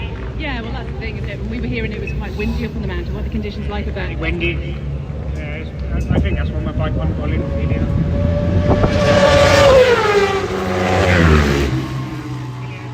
It's a long distance, isn't it? Again, we know how physical it is, but huge congratulations. That is a Senior Manx Grand Prix finish. Yeah, what's next for you? Oliver's mate next, Gold Cup. never stops, does it? Justin, great to talk to you. Thank you. Welcome back up into the tower. We're just having a little back look at some stats, Chris Boyd, and Keegan Canny's laps. Goodness me, all in the 120 apart from the pit stop lap. So close on time each lap as well, weren't they? They were. First lap for Keegan Canny, 120.229. The second lap coming into the pit stop, 120.424. Obviously the third lap included the pit stop, so that drops down a bit, but then the fourth lap, 120.846. And that was the run over the mountain that won him the Senior Manx Grand Prix. Speaking of, well, people who have achieved...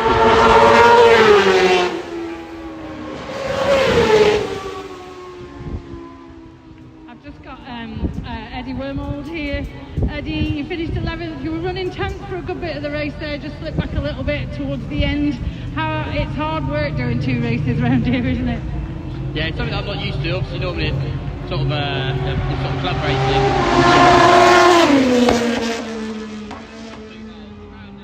I just think the mental one, I'm just absolutely knackered really. That last lap just sort of started to slip away from me a bit. It was sort of a bit sloppy.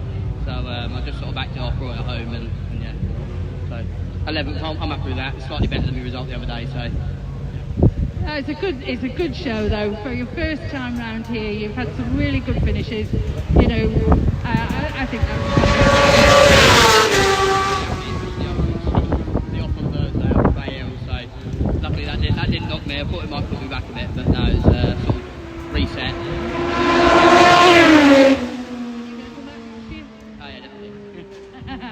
The smile says it all. Thanks, Eddie. Thank you. Well, speaking of smiles, Smooth, always been smiling this week, no matter what. Victor Ortega, how was your race? Yeah, it was lovely. The conditions out there were mean, so that's brilliant for race.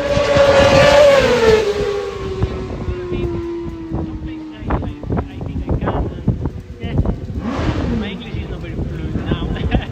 my brain is much empty than normal, so. Well, it's difficult, isn't it? 4 laps, you're talking about several miles into your belt there, but the team are really happy as well, aren't they? Yeah, to be fair, every time you go out there and come back, people is happy, and even if you improve your lap times or whatever, it's just brilliant. And then we're going to see you back here, Victor? Yeah, now I think we have less than an hour and we are out on the 400 again. Yeah. Thanks for talking to me. Thank you, Ben. Always happy is Victor Ortega. So we got down to around about 6th to 7th position. I think we are nearly ready to go. We are. Ovian.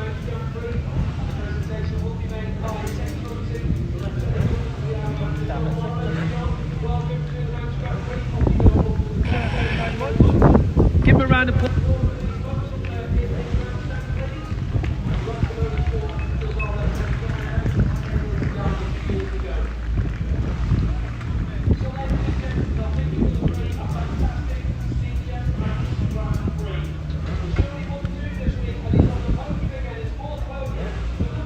Jamie Williams.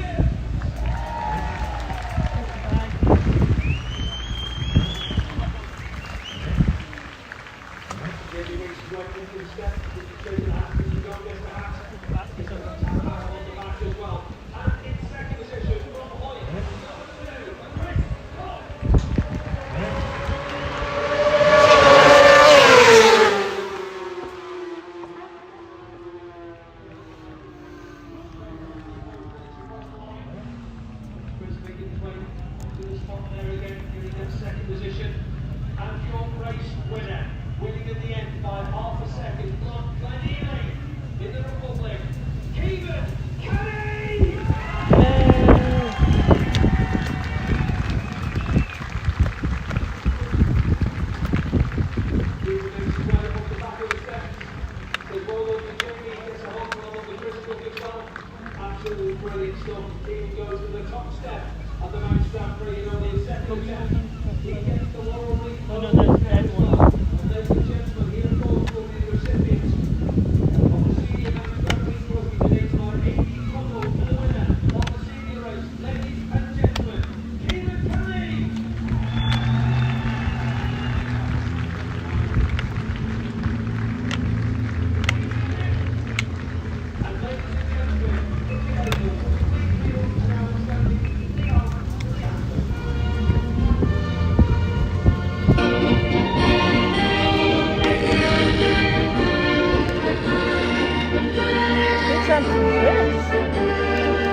and gentlemen, your top three in the Senior Manx Grand Prix. And Kevin, if you can hear us down there, well done, my old mate.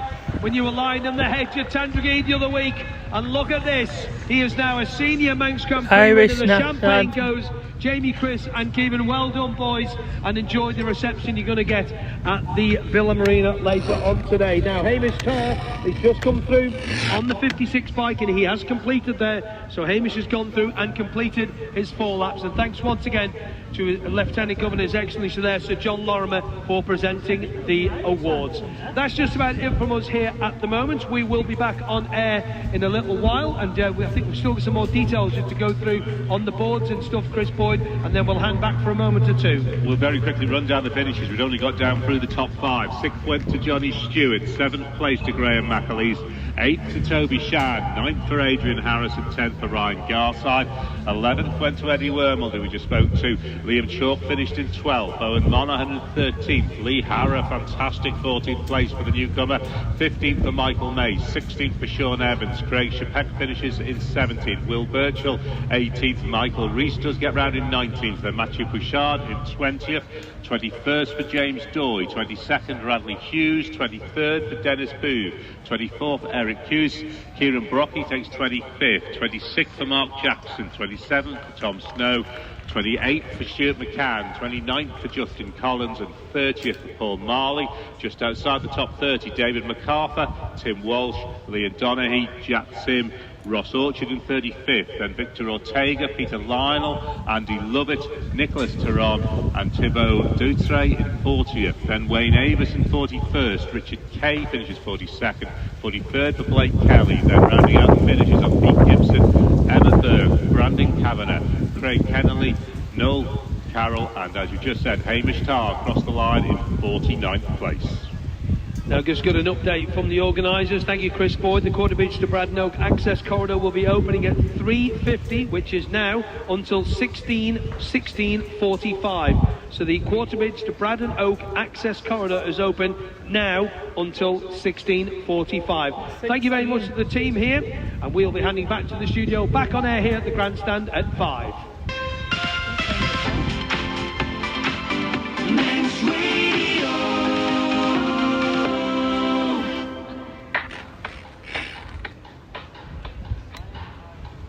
Save battery.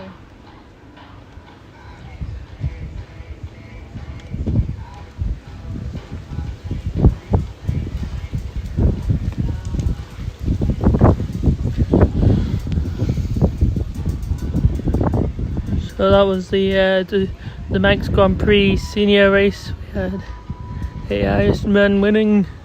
We think was Irish.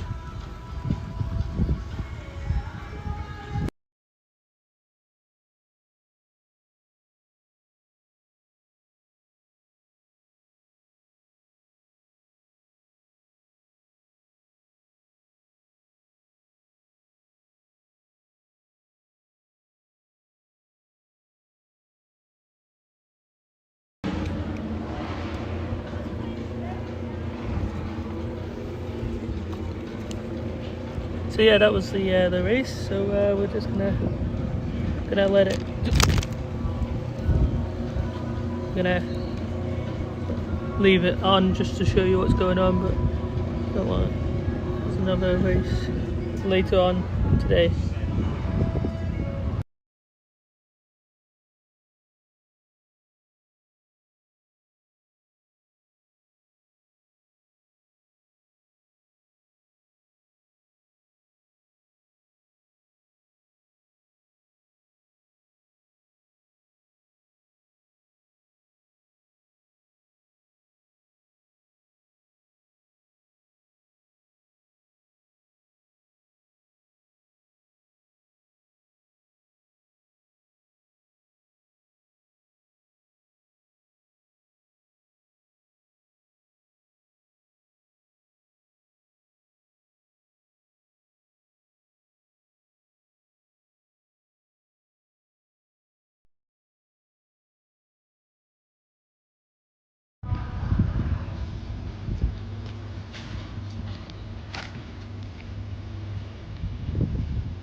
Oh, so then Sports have a different logo on. I was wondering what they were.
Yeah.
Oh yes, it was at Irish Race.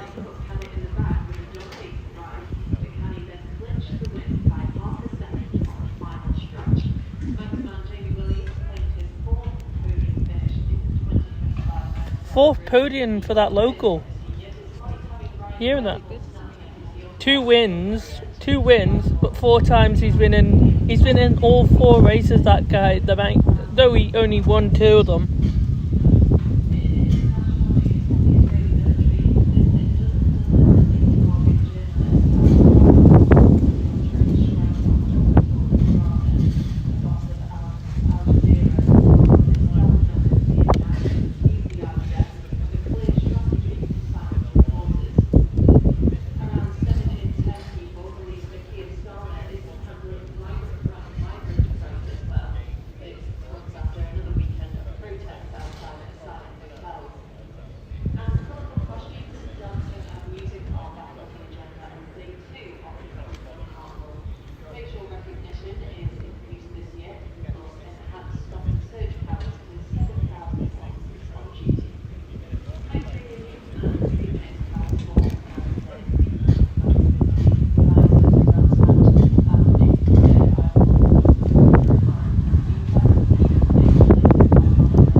Feel bad, you know, that news reporter having to wait for, she's just on standby waiting for them.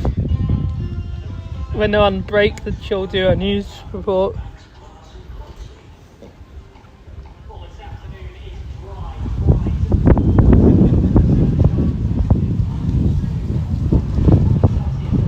22 or 23.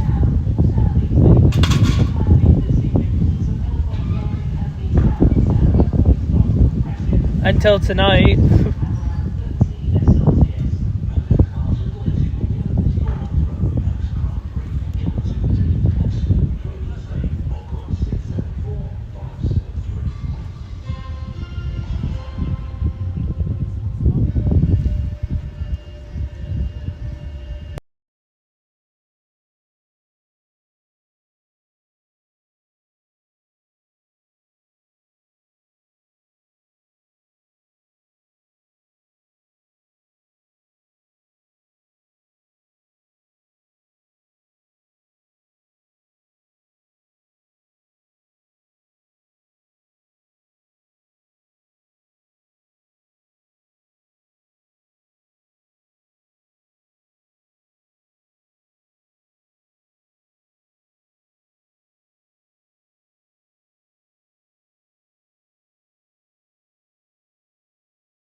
Wednesday morning, and there is going to be some disruption to Wednesday's programme. So given the weather that we've got today, and obviously no roads opening between 5 and 6 o'clock, it just seemed the ideal opportunity to bring forward a race to give us a little bit of flexibility for Wednesday.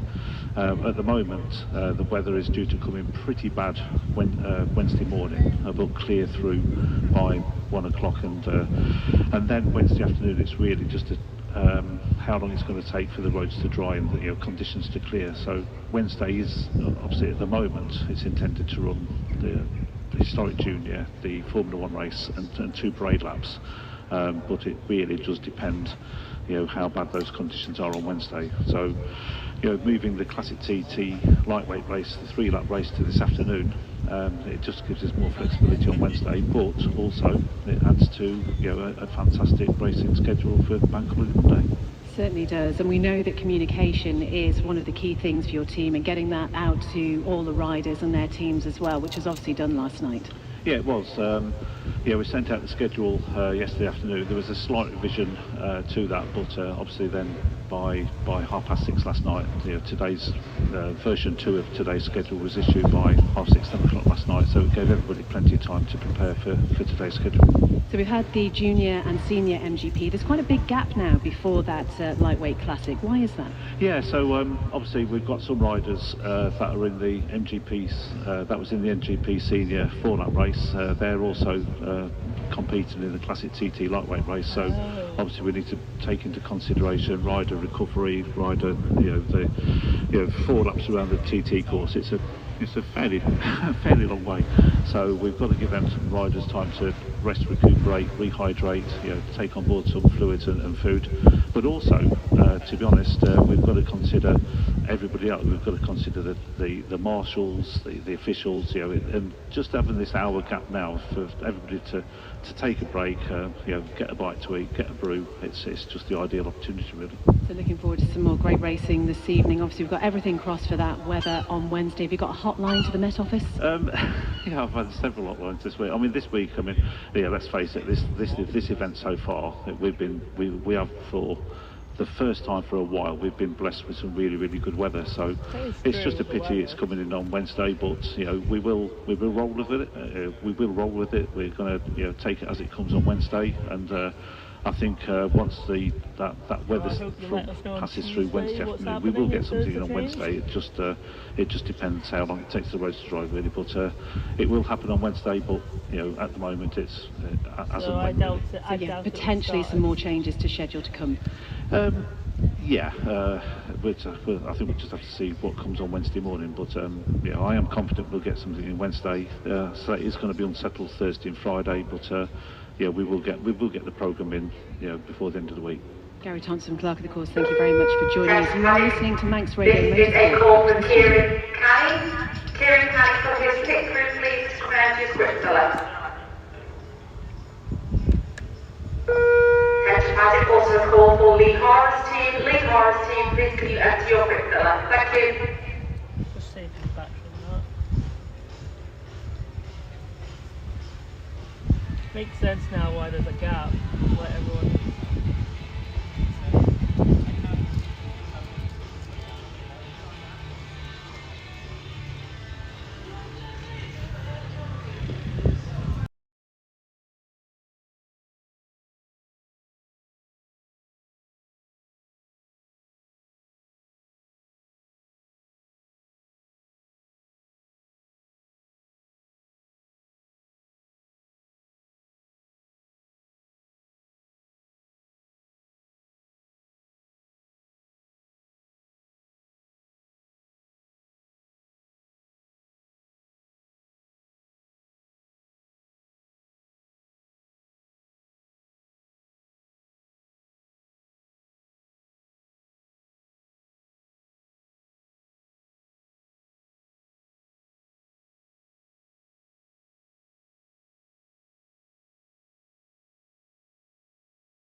battery track.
Attention paddock, pit crew of Kieran Canny, please come back to pit lane to drain down their fuel filters. Control out.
lightweight's going to go ahead tonight? They're all going at the moment, that's what's happening. Ah, fine. Yes. Fine. Cheers. 5:30.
Silly pig.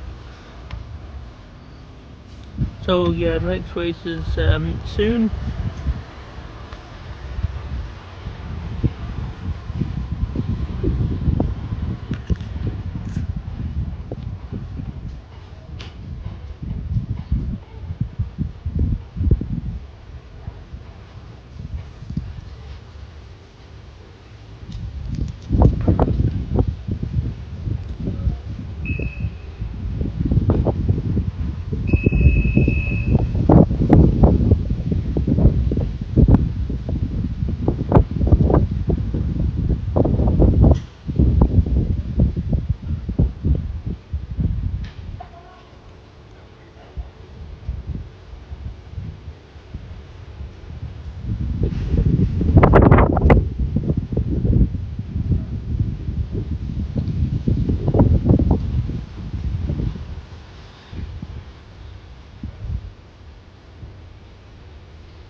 battery yet.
Don't forget to like, comment and subscribe, and we're waiting for the next race that's starting soon.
5:30.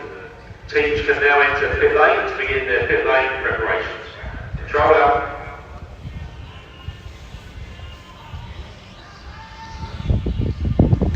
They're going to start it.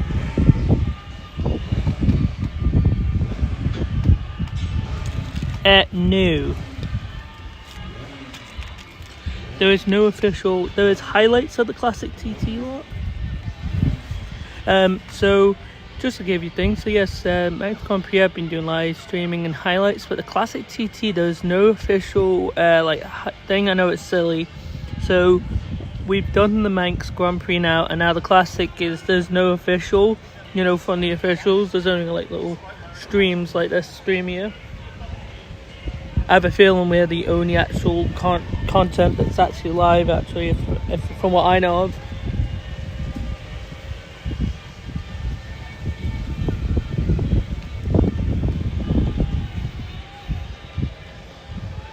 So there is highlights. I think it's ITV. I think it's ITV4, or it might be YouTube, like from the officials, but no live.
Apologies there, just as I bent down the wind changed.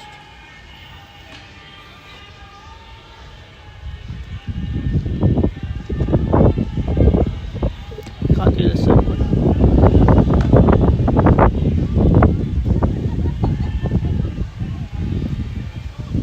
Apologies there, the wind.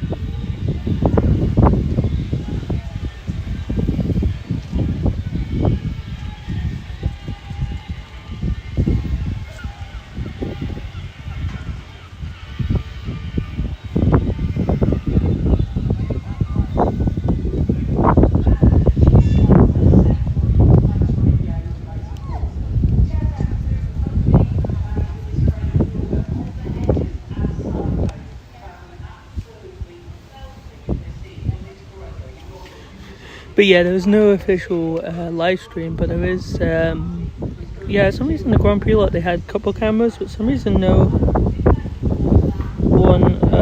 camera nearby.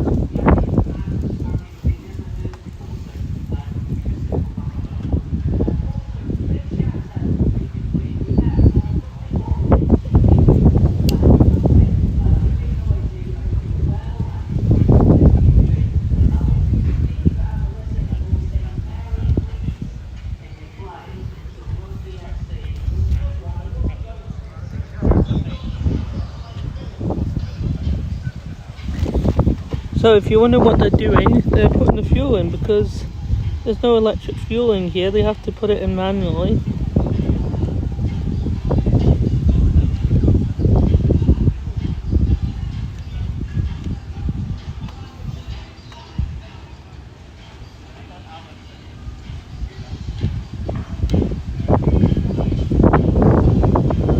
See if I can zoom in more.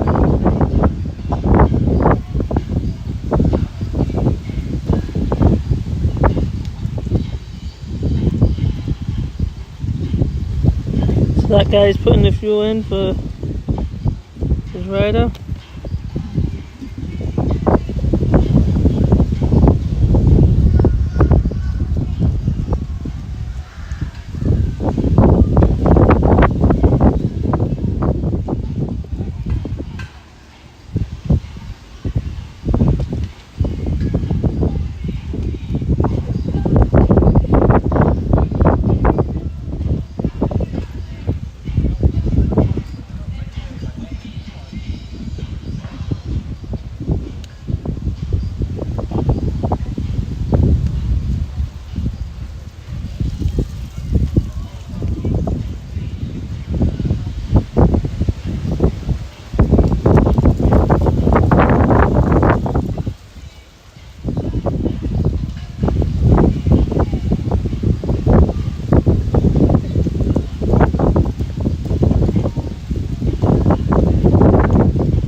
So they're getting all their fuel ready, because how it works here is like it drops down. Like I think they like can hold it. There's like it stays on there, but I think there's like a valve they press and then it pulls down.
Here is the official Manx Radio AM site.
Apologies, the wind.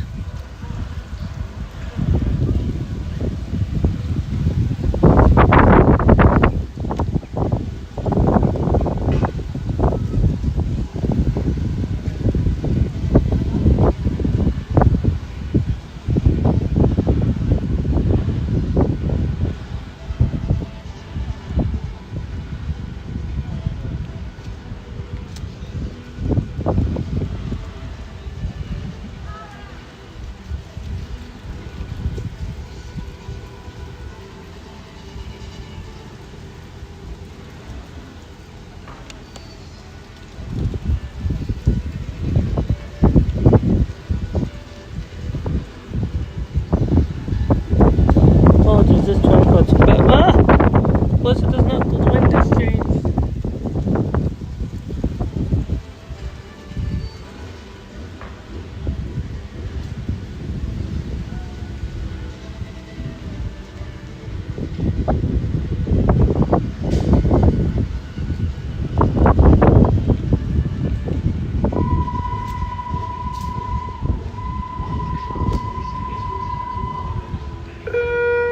Attention Braddan, that's the second race signal for the start of the Classic TT lightweight race. You start at 5:30. Control out.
Manx Grand Prix that was decided by just half a second, and silver replicas were taken there by the top 17 as they've checked them. Cameron Carney got race winner. Chris Cook finishes second for a second year running. Then Jamie Williams, all podiums in 4 races to Jamie Williams. Silver reps also to Brian Whitehall, Don Gilbert, Johnny Stewart, Graham McAleese, Toby Shan, Adrian Harrison, Ryan Garside, Eddie Wormald again gets another silver rep. Fantastic week he's had. Liam Shaw, Michael Garr, Jordan Monaghan, Lee Hara, Luthor gets a silver rep, Sean Evans. So we're getting ready for the lightweight race. Push Sharp, James Doy, Radley Hughes, Kevin Brigott, Dennis Booth again, Kieran Rocky, Mark Jackson, Tom Snow, Stuart McCann, Justin Collins, Paul Marley, David McArthur, Tim Walsley and Donna Heath, Jack Sim, Ross Culture, Victor Montague, Lionel, Andy Lovett, Nicholas, And it doesn't help the wind the that's rest of the guys, and the Manx Grand Prix Senior Race all receive their finishers awards. We're going to go around the 37 3/4 mile mountain circuit in a few minutes time. Let's head down to the ground. Tom Burton is down there. First of all, Beth Espy, good afternoon. Good afternoon from a glorious Parc Fermé here, and I've just found Indy Miguel de Coppel, and you have to tell us what you're wearing on your head. I'm wearing the original American native headgear, which Indians they're using, where they at their day. Dark blue and turquoise feathers poking out the back of your helmet. That'd be quite something. That would be something. I could as well ride my horse. Thank you so much for talking to us. Good luck.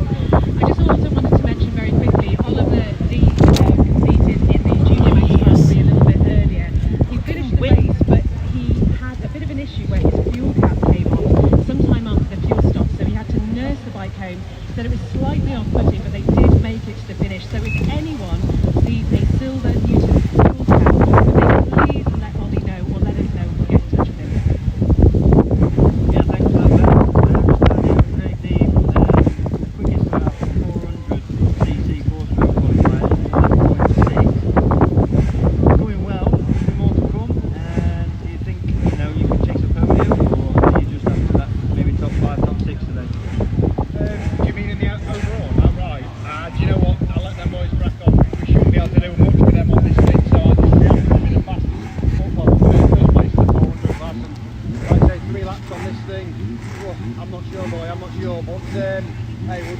good first. So this is the classic light race. So I'll let the guys put as much fuel as they can in it after the first lap, and then hopefully I can just manage what I've got, if I've got anything, and just get the thing home, hopefully. That's the plan. Loving the... How long did it take you to go to the toilet? I came back to Rossi's design at Magello in 2008 there. What was the inspiration for that? Is it Braille or Android or where? Well, I was thinking yeah, I know. about it, when was it? Whatever it was, 10 years ago at Magello. And I gave him the idea, so I thought I'd better do it myself. But no, I just thought, you know, he did it for Magello. They've got, I've never raced at Magello, but they've got that little crest something in the start and finish line. I thought, oh, you missed it. The radio guy was saying that apparently someone, though he can't wear it around the race, he had feathers on a helmet for a second, and he had to take it off to go on the bike. But he's got like a funny feather thing. I don't know what the radio is saying. It's like not, I mean, you can take sometimes some of that. Yeah. Yeah. Our rider there, Craig. He's looking forward to seeing him as well. But let's get to our, I think not very many changes to the programme to be fair, Chris Boyd, for this classic TT Lightweight race. I don't think there's that many at all, is there? We'll rattle through them very, very quickly. They are the centre pages of your classic TT race guide, pages 8 and 9. Got that to hand. We'll go through the new starters. They are numbers 2, 7, 16, 18, 23. Plus the wind was outstanding here. The wind keeps changing direction. 32, 33, 38, 42. Thank you very much, Chris Boyd. Let's head around the 37 3/4 mile mountain circuit now. Let's head out to Glen Helen to get the scene set for Dave Christian out there. Good afternoon, Dave. Yeah, good afternoon, Chris. Good afternoon, everybody. It's all quiet on the Western Front, as it's famously written. We've got blue sky. Thankfully, the sunshine's gone. It wasn't really the air conditioning completely, although it has got a little bit breezy, which has seen some of the paperwork disappear and fall on the floor and all sorts of carry on. Weather conditions. What are you laughing at? Which was also forecast. You mean on the commentary post? Excellent racing. We see the top 5. You only get the commentary points at the Grand Prix and the Classic now. Look at Dansell and Michael Dunlop, not too much on time. They should bring them back for TT. So Braddan 10 bags, the race signal to start the classic TT lightweight race, due to start at 5:30. So we now have numbers 1 to 20 up onto the start line. Control out. Where else it has been for much of today, the sun is shining. We, unlike Dave Christian, have got ourselves a western field, a lot of shade trees around this area. Obviously, you can see the canopy of the entrances and exits for Ramsey down there This as well. top bit keeps falling off. A bit of a break in proceedings over the last hour or so. Floating around the north of the shaking a little bit of the vegetation on the entrance and exit of Ramsey Head. There's a few more leaves dotted around as well, so a couple of those can end up swirling around once the machines first on the road at least make their way towards us for this 3-lap contest. So we've already heard about some of the front runners, haven't we, in terms of the timings and qualification. Outside of the 250s, for example, where the likes of Michael Dunlop, Dansell and Ian Locker hold all the quickest times so far. Okay, do you want to have a laugh? Great Neal has been impressive on Hey, Cormac Scaffolding, RB Engineering, Kawasaki, inside the top 10 overall. And then So classic TT needs a big camera, but Grand Prix can just do it by mobile phone. You can see which one's got more budget. Number 28, Owen Monaghan, and also number 14, Alan Knowles, beyond 400 machines as well. Kawasaki's NXR 400s for the both, also going well. And a couple more of them inside the top 20 more gently. Likes of DT Darryl Tweed on a Kawasaki. You've got the likes of John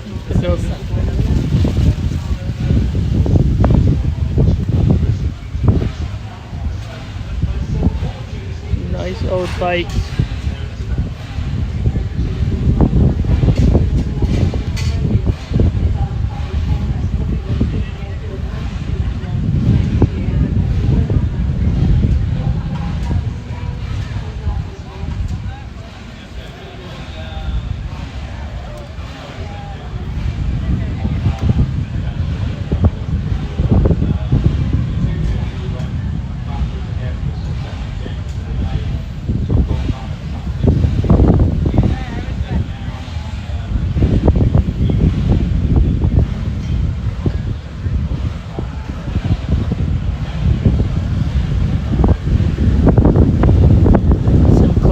bikes are definitely going to be out tonight.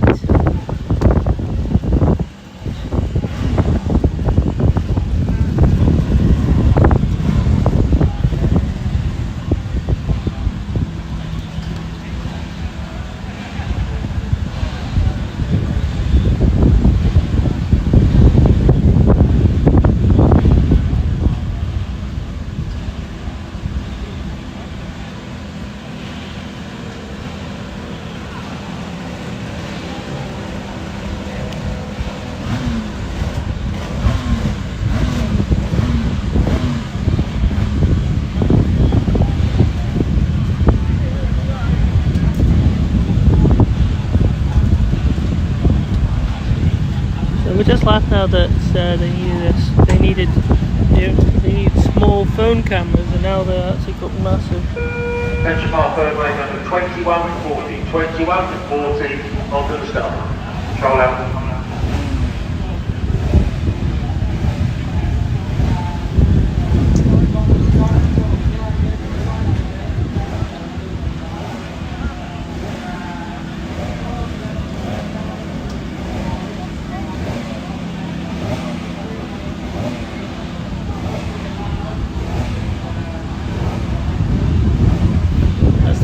Really nice yellow one. I like that one the other day.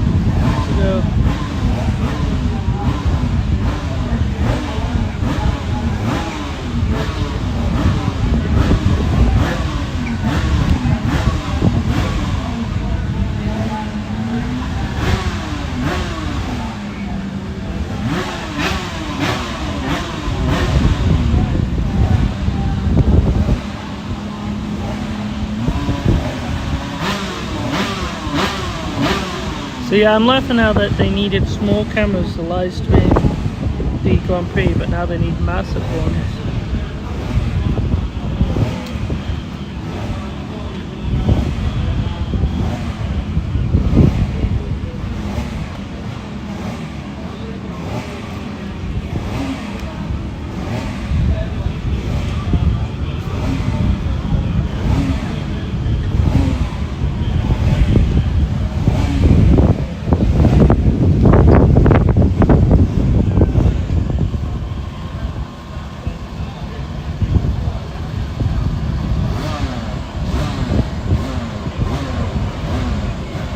So yeah, this is the lightweight one.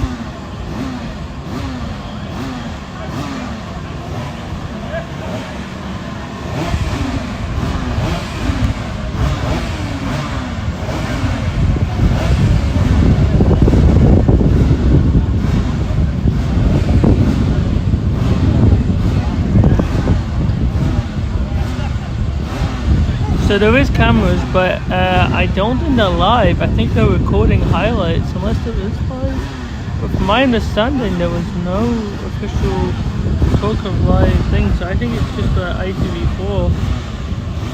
I think there might be television highlights.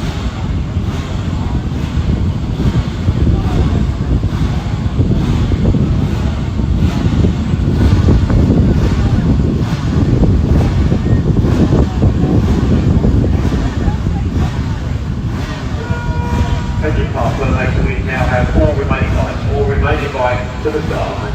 Control out.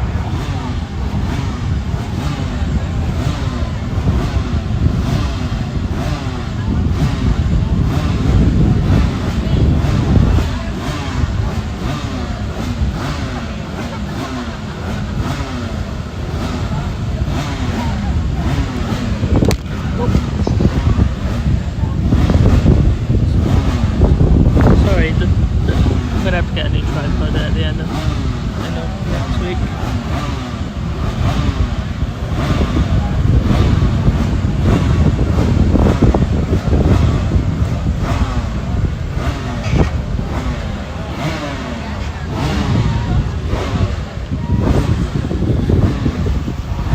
Some nice bikes.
wind's blowing everything away.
I'm just standing next to number 36 machine of Shelley Pike. We're just hearing from Ian Locker there, Shelley, talking about sort of nerves and talking to yourself in your head as you go round. Is that something you do?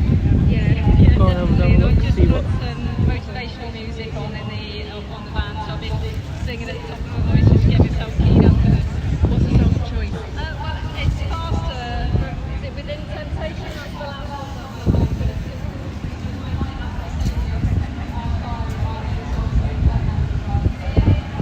Don't think that right. It's like well, they should just have a little. You think they would have like a rider's toilet?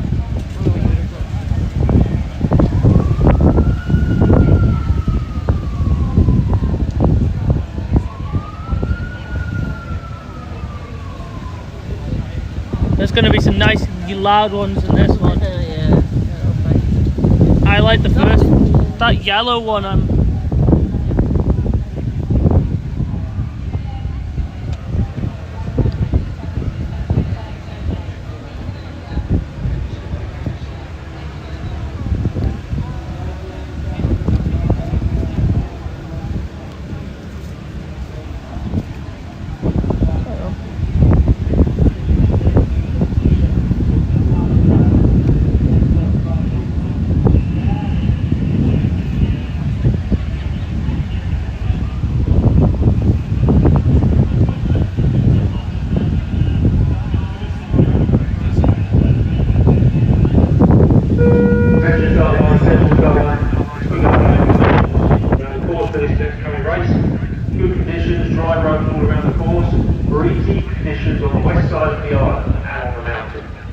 Please also remember this is a 3-lap race, which means a compulsory pit stop at the end of lap 1.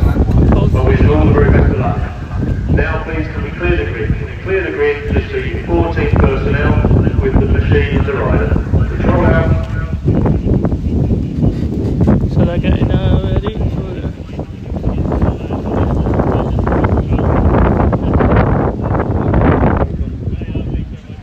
And by the 40 machine of Justin Rcoridng now. Justin, just talk us through quickly how your week's been.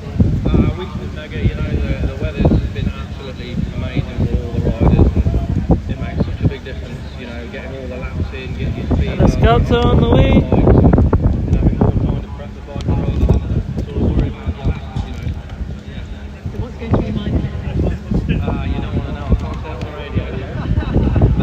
Yeah, I've just got to go out there and really enjoy it, and sort of take this moment when I can, because I've been at the Classic in the Manx for a few years now, and days like this are rare, let me tell you. Nerves still there though, yeah? Oh, absolutely, if you didn't get nervous. Scout boys. Wish you all the very best. Thanks so much, cheers.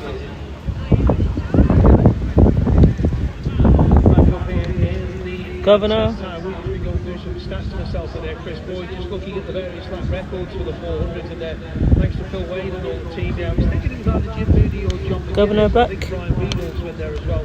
Are the only people on 400s that have gone quicker around the 37.75 mile lap. So it's great run on 11.67. And the lap record, if you want to equate TT yourself to Jim Moody, Super Sport race in 1993, 112.4, which equates to 240. A quick rough lap record of Very approximate. Yes. 20 minutes and 8 seconds.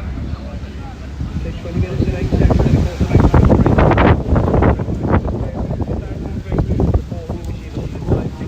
back back down to bed. Here with Ian Soldier, Bambi.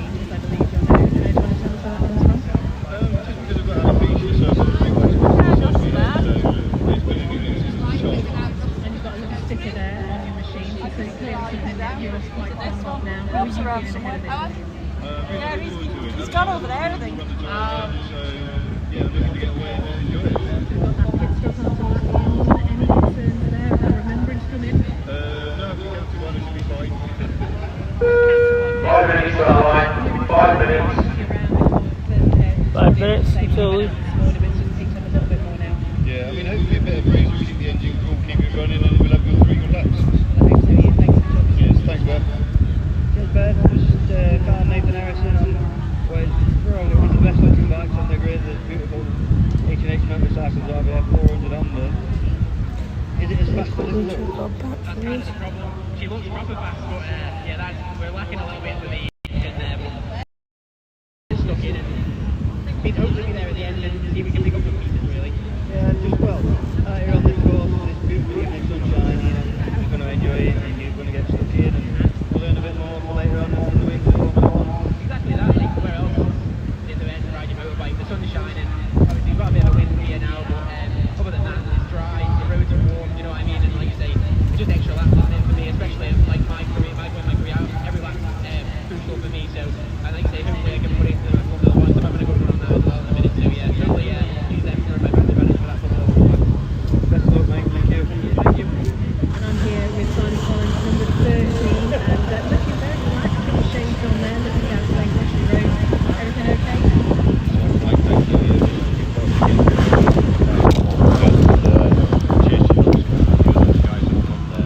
And how is your qualifying week been? It's been okay, any issues with the bike, but I think it should be okay.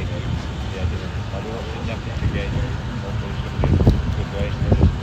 First time 3 minutes to our line, 3 minutes. You're nervous with the team with form, team with experience, they know what to do. I just got the right hand, the right hand. I think 2 years ago.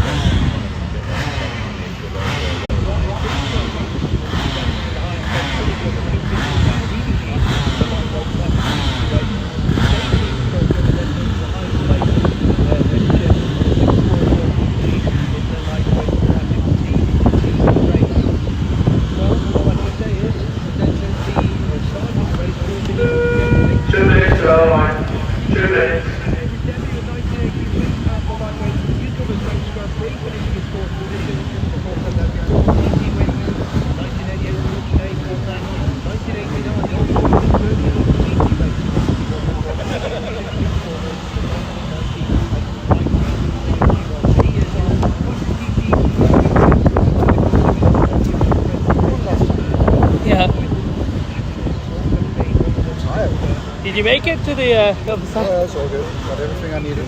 Oh, you must have to run to get there.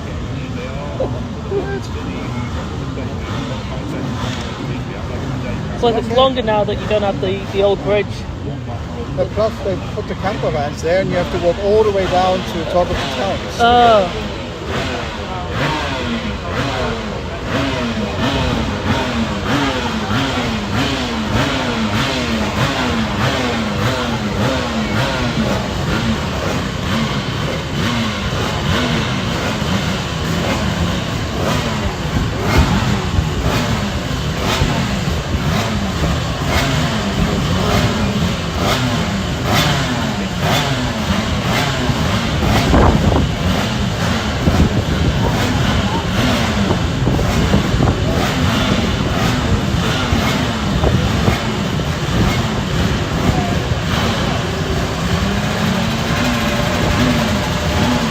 This is the lightweight senior lightweight classic TT race. First one for the classic.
Right, that's the Mulder. Line is going quick. That's 10 seconds, so that's Dan Sale pulled back 10 seconds on Reece Hardesty, but Sale not inside. Yeah, you see her. 4, he's just holding on. I'll catch your video later. So Dan Sale goes 5th, but he's only 2 tenths down on 4th place Stuart Hall. That's the number 10 bike through. Just gets on the pad. Chris Moore drives it up towards Sarah's Cottage. And Chris Moore not inside the top 7, well, just outside their 8th place for Chris Moore just at the moment. Here's 2 machines moving quickly, 2 of the 400s, and again they don't make an impression at the top end of the leaderboard. That was Nathan Harrison and Craig Neve. So Neve drops number 12, Neve drops into 8th place, with Nathan Harrison, number 11, making up the top 10. Next machine into the left-hander, that is number 14, Alan Oversby. So with the leading group through here at Glen Helen, the running order is the first part of Black 1, leading number 6, Michael Dunlop. He has 3/10 of a second advantage over number 3, Mike Brown. And in 3rd place, number 4, Ian Locker, who is a second and a half down on Brown. Back to you at the grandstand. When it comes to head protection, RI strives for the ultimate, with incremental design and protection improvements introduced to the range year on year. RI not only research and improve on the management of impact energy, RI strongly focuses on rounder, smoother, stronger outer shells to enhance glancing off performance. For free service on your RI helmet and more information on RI's glancing off technology, visit the RI Hospitality behind the grandstand. RI, because what we protect is priceless. Empower your ride with Motor. Innovators for 170 years. Motor presents the next generation of oils. Engine 5 and Engine 7 use a unique refined process. Lubricant solution with performance that betters the equivalent traditionally produced oils. Track or road, trust Motul to give you the optimum solution. Visit the Motul shop at the grandstand to find the perfect lubricant for your motorbike, car, and now your bicycle as well. Motul, official lubricant partner to both the Classic TT and the Ironman TT.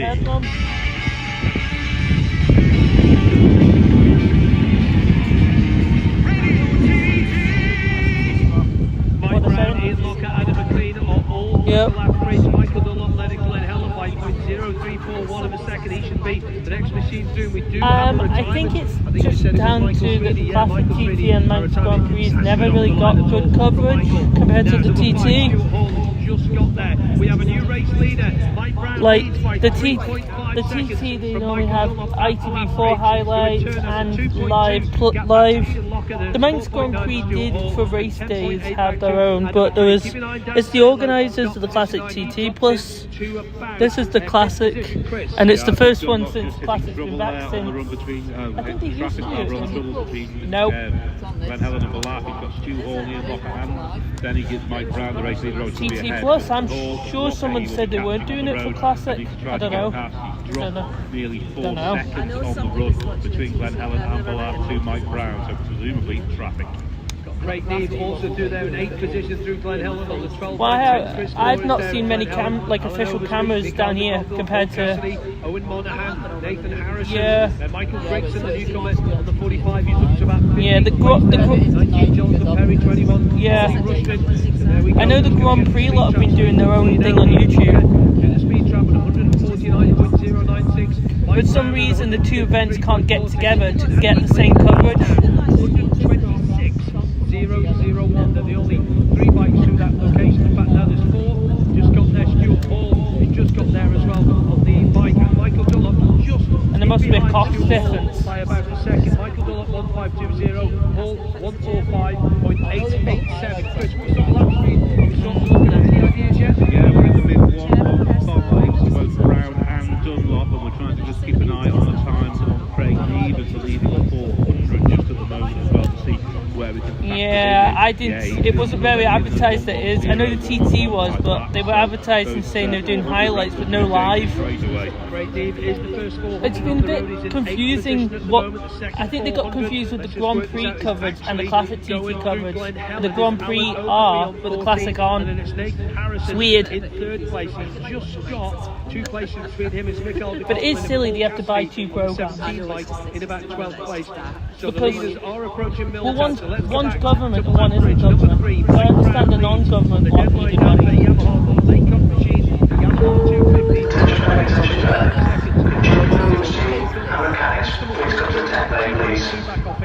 Fourth place for number 9, Dan Sale, 4.6 back off him, and then Stuart Hall, number 5, in position 5, only a quarter of a second back in 5th. Then it's 1, Adam McLean, he's in 6th place, he's 10 seconds back, but the leaders making their way north, lap 1 and 3. No, I didn't see him today. The governor's been out all the time. Speed trap pace of the likes of Adam McLean, just wonder maybe just a little bit of an issue there on that big straight as they're making their way to the north of the island.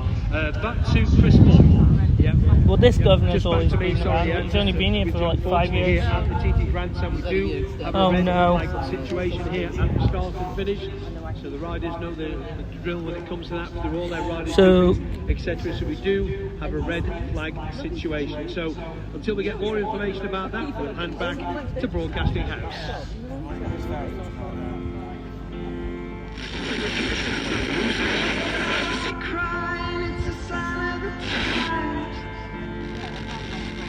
Welcome to the final show. Shut that off for 1 minute.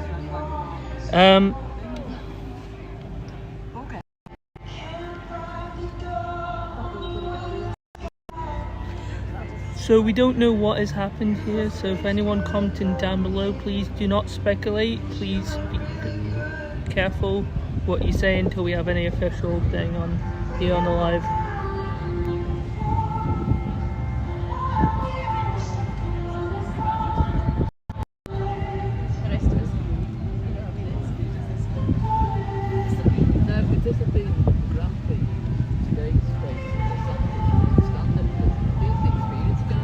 What have we done?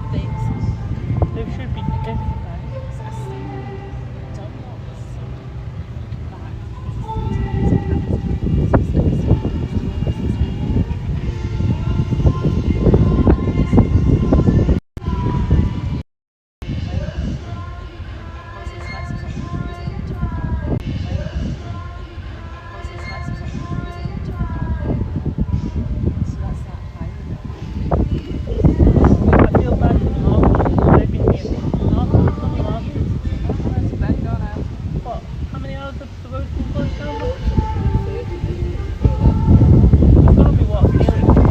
Oh.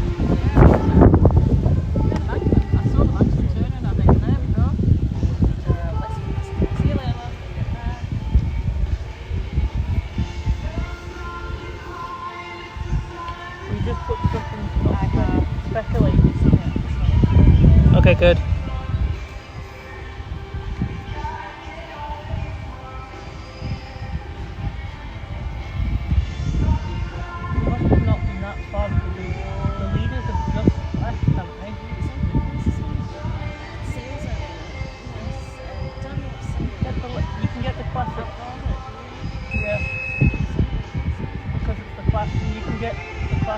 Timing.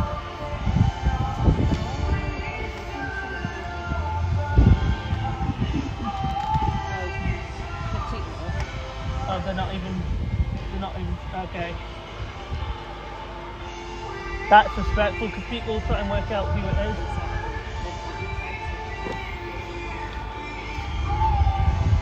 But if you go on the schedule, I think you can click the start list. classic TT bit, and I think it was.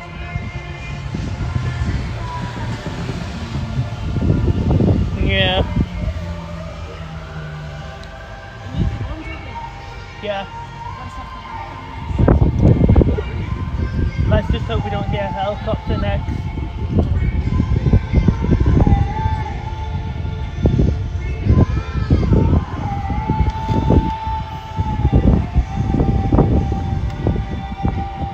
For everyone just joining, just as we're starting, a red flag come on. Apologies, we don't know anything, and if anyone is watching, be careful, no speculation until we know official times.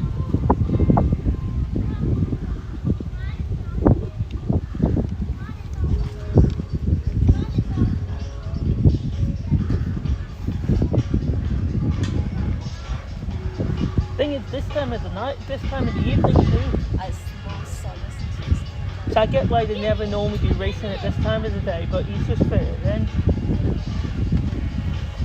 The question is, they'll have to restart this race. There's not been enough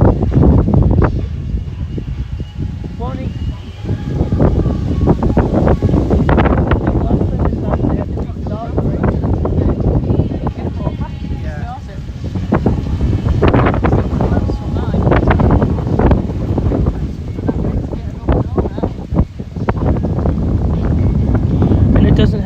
That he put this on so that because there's a storm coming our way.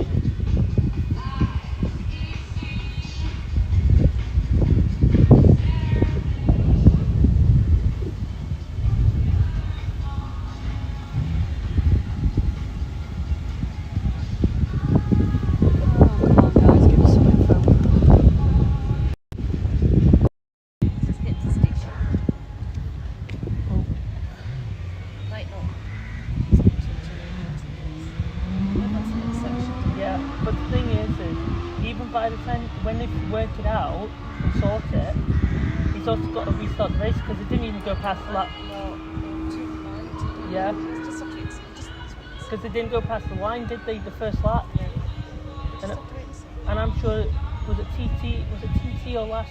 I can't remember. It was this year or last year. This happened before, and because they didn't do a lap. Let's just wait.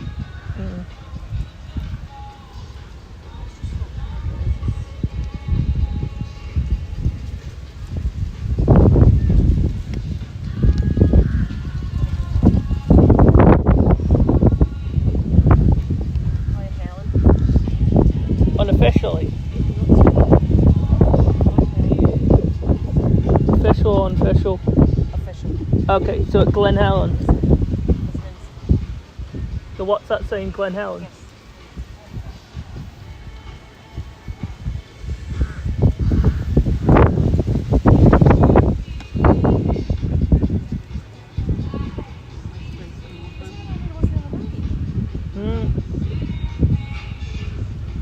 So it looks like from the official WhatsApp page, like thingy, the WhatsApp like helpline thingy, there's like a WhatsApp like thing that you can follow that automatically makes messages, and they're saying Glen Helen, the red flag.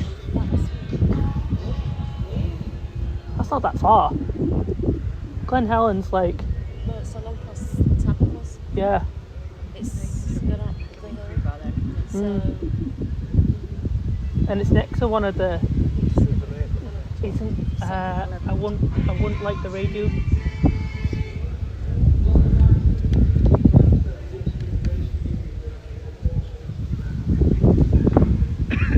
That Christmas still there.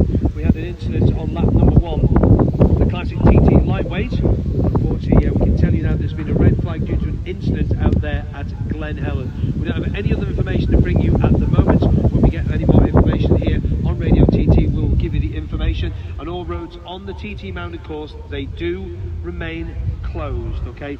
So the red flag due to an incident at Glen Helen, no other details as of yet. When we get more information here on Manx Radio TT Motorsport, we will get it to you straight away. Back to the studio. I'm just saving battery on that. Well, I hope they're alright.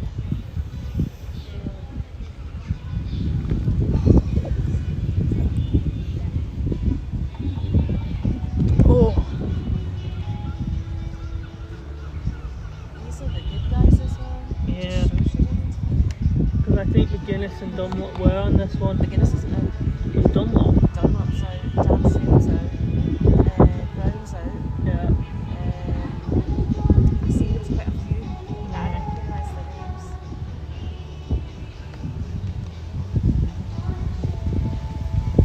Oh no, he's not. John Lucas isn't doing lightweight. He's doing the other classes of the class. But he's not doing lightweight, but he's doing the other.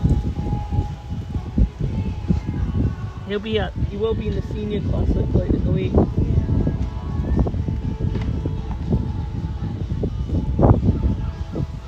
that's the question. By the time they get them back, will there be enough time to reset the race? I know. But we know what will happen. They'll have to reset it.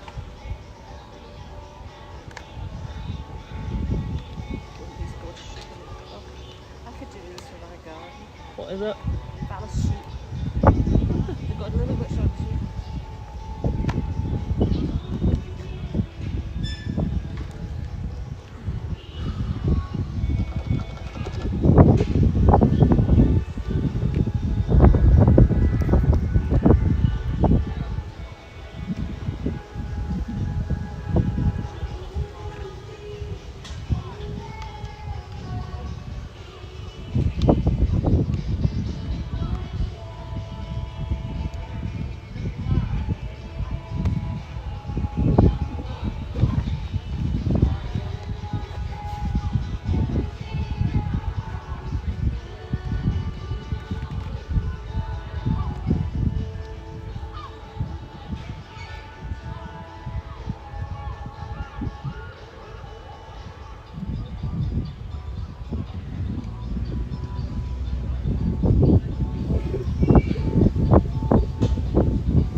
Just because it's kind of quick to get an announcement out.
So they'd need roughly, what, 2 hours?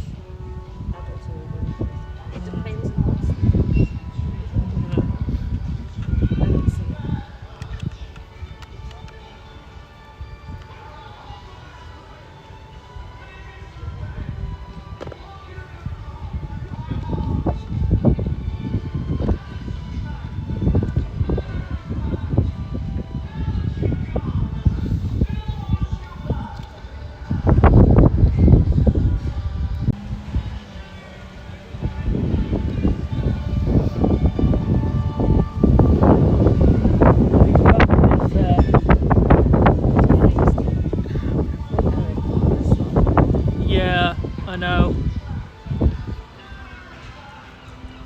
that or they're going to find it unless they're going to find out who it is, you know. I would say it's good because they won't be able to refuel without them. But the fuel's still in there, isn't there? Yeah, probably. That's not good. That Unless they're going to find out what's going on. They'll be on radio contact.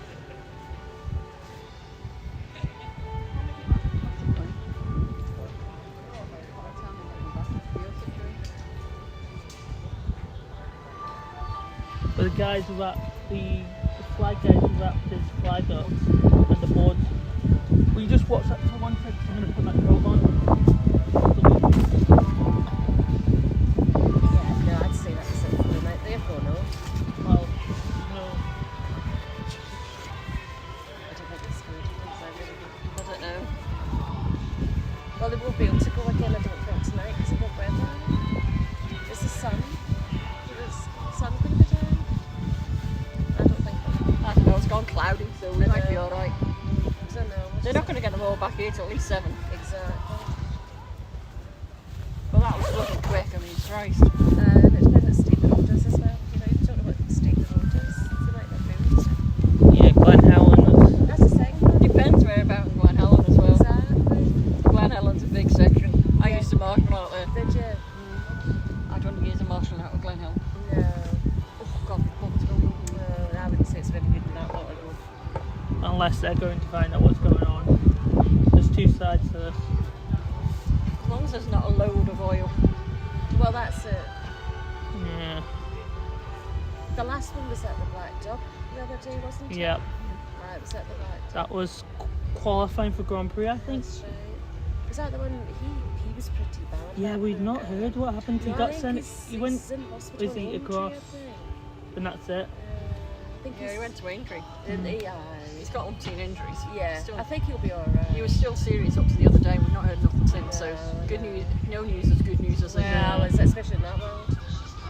I did read what injuries he's had, but I can't remember. Oh, it was pretty bad. There was 101, but then at the end of the day, Aintree are bloody marvellous. They are brilliant. Yeah, we've been across a lot. I've been feeding for them, so they are good. My friend's partner had a really bad one last year at the Craig, and they pulled him through it, and they didn't think he'd survive. Yeah. But he's through it, he's out of hospital and everything. Yeah. He's not perfect, but he's getting there.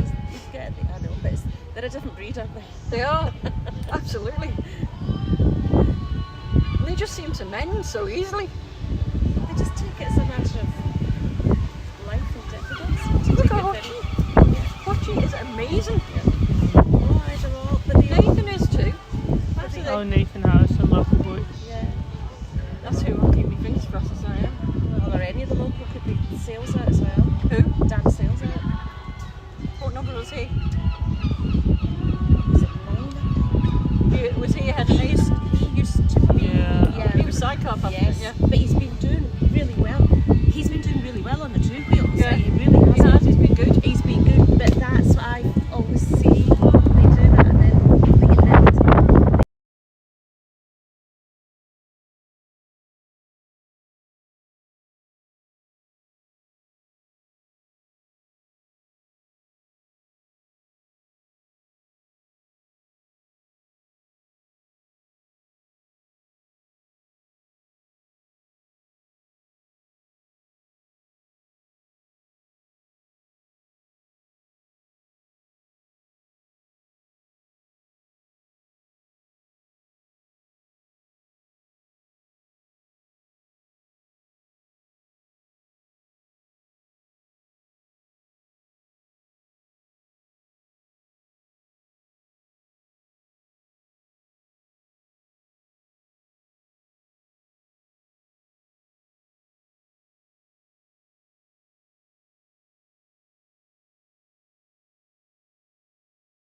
they're not allowed to send them the other way now since 5 or 10 years ago that there was that. Yeah, wasn't it a safety? If I remember right, back in the days.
Last that started away from us here at the TT Grandstand, the leaders were just kind of doing all the way around and then get them back here, and then they'll make further decisions once they've got to the situation under control at Glen Helen, and they've got all the riders back here as to where we go from there.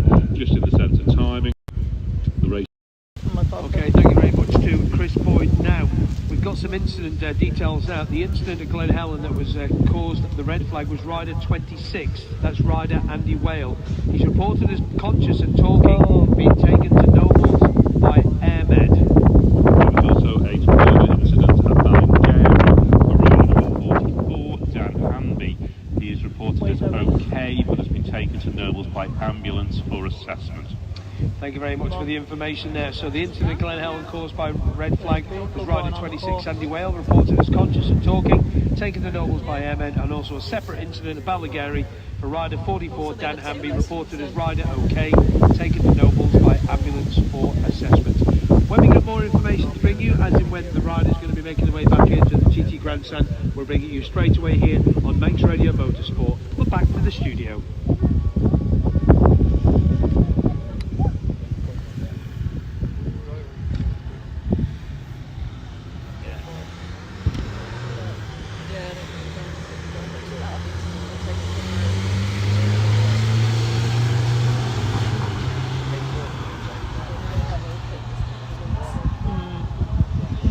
So it'll be down.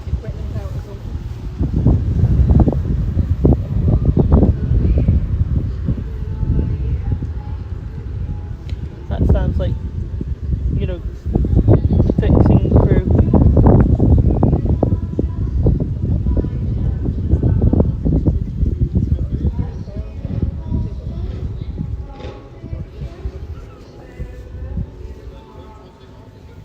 What was that, number 24, and what was the other one? 24 and... Andy, the first one was Andy Whale, was it? Yeah, that's what I catched. Something like that, yeah. Andy Whale was the first one. I can't remember the second. I didn't realise it was two. Sounds like both have gone to Nobles. They're alright, they sound it. Well, the Glen Helen one's gone AirMed. The other one's gone by ambulance. Attention Paddock, just to give you an update where we are there. We've just sent off 2 traffic marshals to collect all the riders and bring them up round to the grandstand. That'll take 25 to 30 minutes. We are looking at a restart of the Classic TT lightweight race over 2 laps, a 2-lap restart, with a restart at 1900 hours restart for the Classic TT lightweight race over 2 laps. Any changes to that, we'll keep you updated, but that's kind of what we're looking at the moment. Thank you. Let's try that.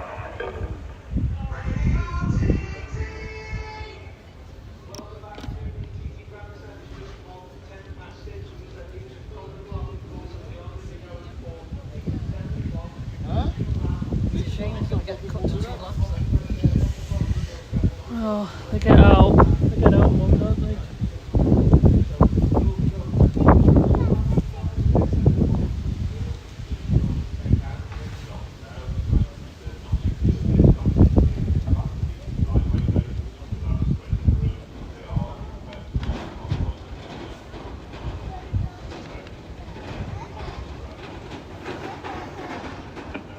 As you say, we'll be going for this restart at 7. Obviously, it will be getting slightly cooler all the way through the evening here to 7 o'clock.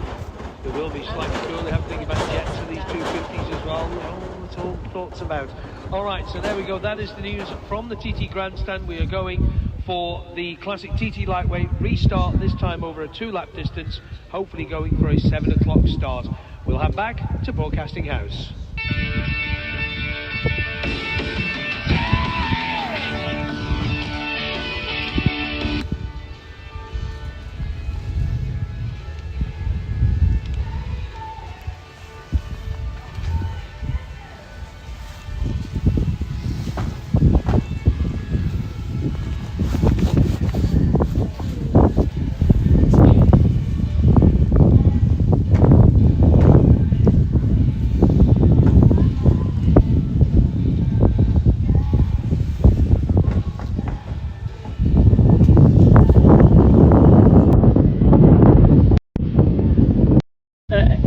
Hurricane on the weather front coming in.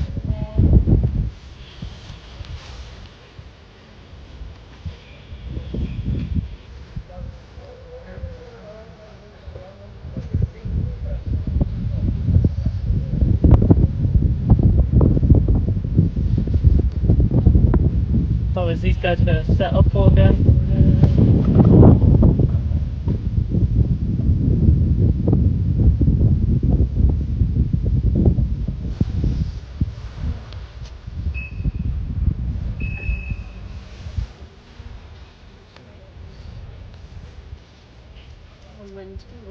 I know. Yeah. It's getting annoying, the wind. Oh, that sun. Get a bit of heat now. Oh.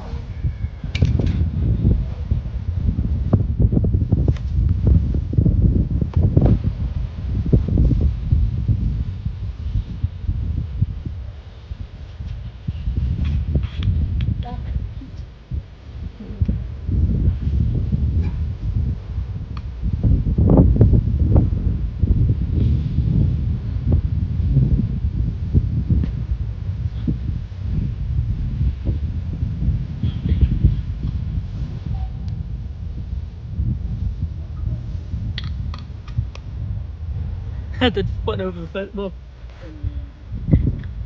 That's the way to do it.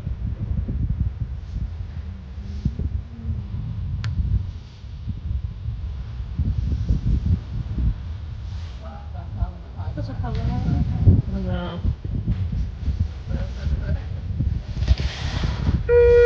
Attention park firmly. Teams are now coming into pit lane and driving down their fuel fillers.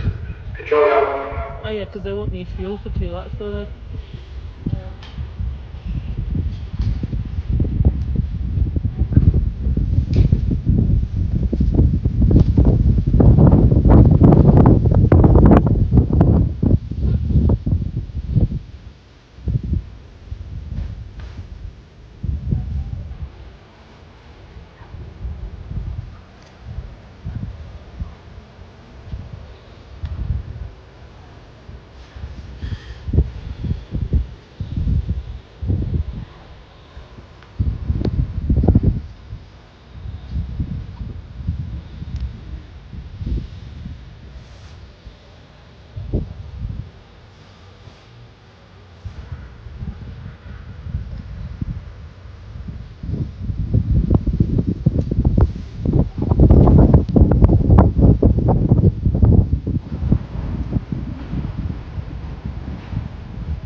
Yeah, so I'm going to collect their fuel.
just felt something.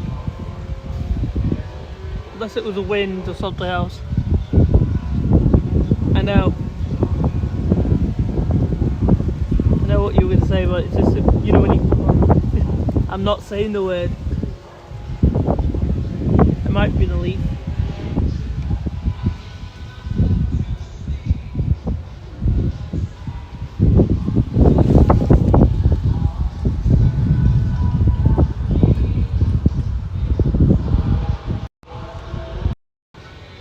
Don't need that, do we? There's already 2 today.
Oh.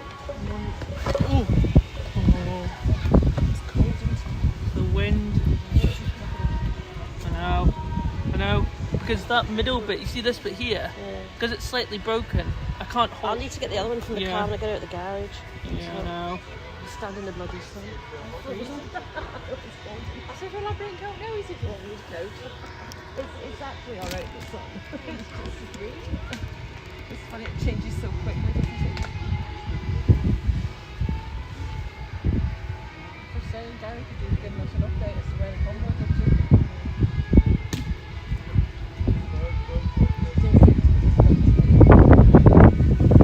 With that storm coming. Well, this one was for Wednesday, but they moved it to today, didn't they? To help out just in case of Wednesday bad weather. Because there's all that X storms thing.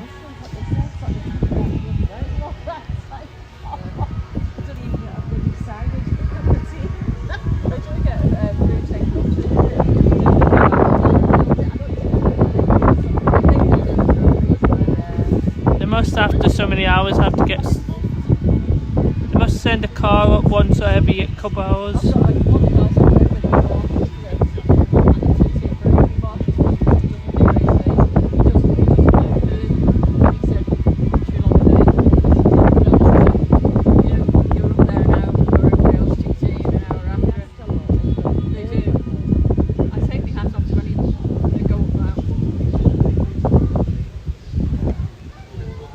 I know over TT the Crow boys went out and then give them food.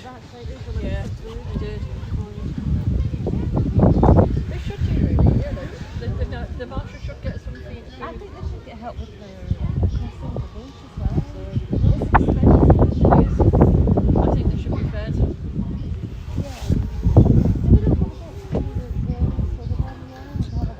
They used to have like they used to use like in the Sonic Hall or in the Villa. I've been to both of them for events.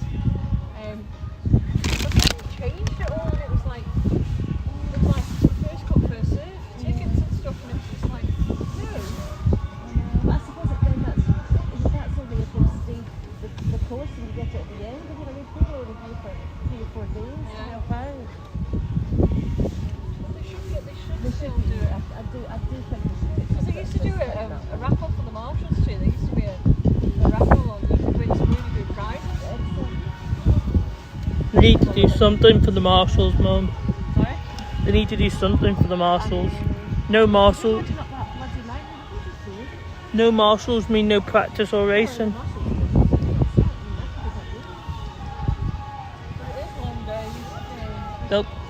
I bet you they'll do something if all the marshals said no. No in the government.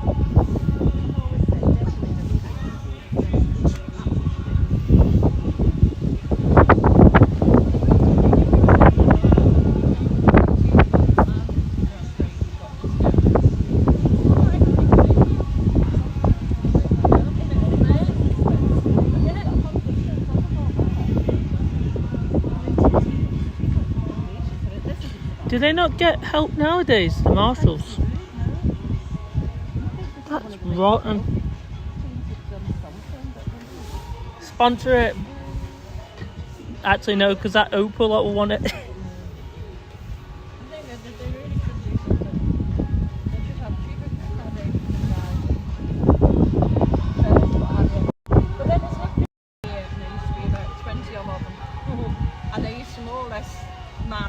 Stage for us. They were brilliant, but gradually it tailed off, and now they fight to get marshals for the rally.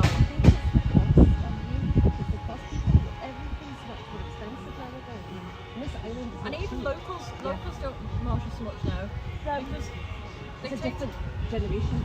Yeah, it is. I mean, when I used to do a lot for the rally, and I used to just run stages and everything, in club events and the international, when the big one was on for 3 days. And it was just like, it isn't just a case of turn up on the day, it's like 6-8 weeks beforehand, the stage commanders and deputies were all out doing the PR around everybody's houses on their stage, and that takes a good few hours, you know, depending what size stage you've got. And then you have to do used to have to do a second run 2 weeks before just to make sure that they knew. And then it was just like, I used to take a week off because building a stage could take me a couple of days, you know, and it was just like, it's a lot of work. Got to be pretty dedicated for it. And if you're not getting it, it's a different generation. It is.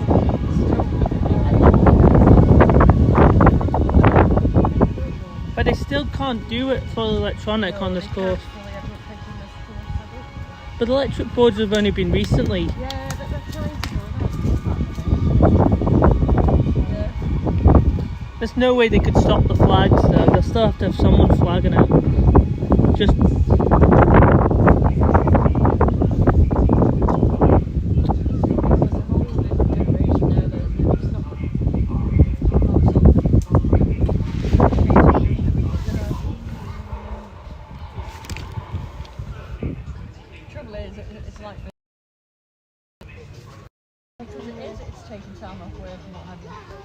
And so they import.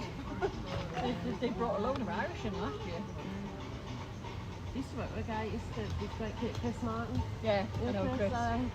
He's a crack, isn't he? He's brilliant. I'm actually at the children's centre when he was there as a presenter. Well, he's just got himself commissions. I know, I've seen that. Have you seen a I'll picture tell you of what. what he's bought you? He's like, He won't stand no messing. oh, he's great, but he's diplomatic, you know, that Yeah. thing. He was very good. He certainly won't be a yes man. Oh, no. Oh, Chris that got the Ramsey job. Yeah, you got Chris. Ramsey commissioners. Yeah. He's great, Chris. I like Chris. Long suffering wife. Yes. He's so funny. He used to come in and see that I don't know what I can't remember his son. Is it Niall? Is his son? Yeah. One of them. And I remember him coming. He was a teenager, not boy. And I think that had been down there recently, it found an undesignated bomb on the beach. Oh shoot! But you know, he used to come in stories, but I think he's sorted them out now. You know, he's just a police. Lots of things he shouldn't be up to. But he's like that, you know, he's like first name terms with the police now. What, he's been a bit of a riot. They must be on the way. The flag. Yeah. Oh, Chris is great. I'm so pleased to hear that he got it. Because he left the children's centre, it changed a lot. And when they closed the place down, and we'd run road where I worked, he went up to the farm, and we used to see people, so we used to see him at the farm. And then he bought my Lexus off me to do some rallying and big black thing. And then I think he just fix it that place. So I'm pleased, because he went and started his own up there. He started his own business himself. He did. He left there and done, I can't remember what it was. He was doing alright, but now he's not doing it. Now he's not. It's a good luck.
none of them decided to go to the pub or on the course.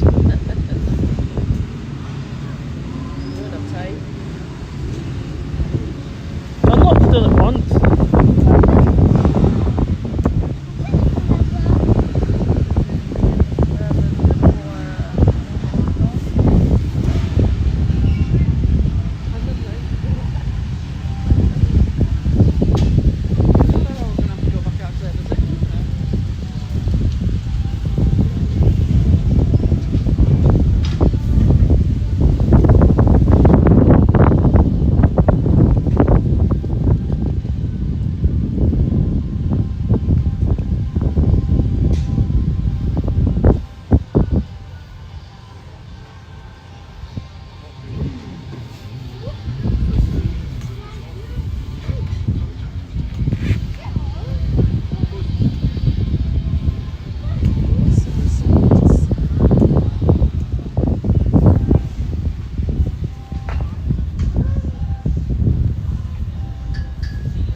I wonder, I don't know, would they refuel? I don't think.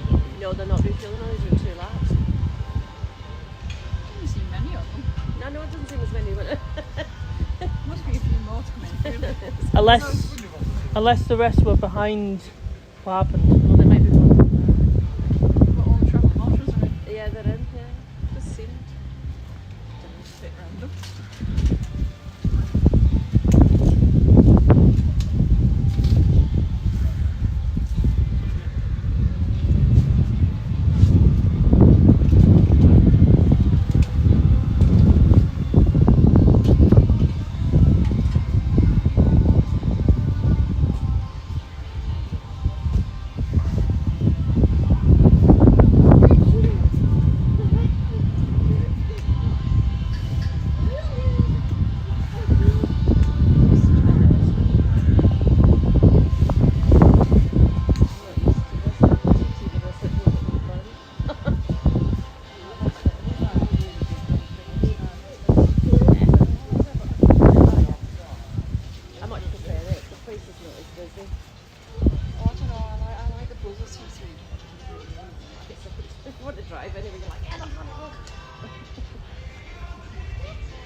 Senior race, that was the first time Senior Race Day was cancelled in years for wind. TT.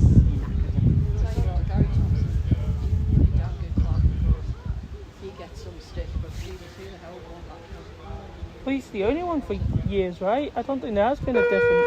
Attention paddock. I'm afraid we're going to have to call the race off tonight.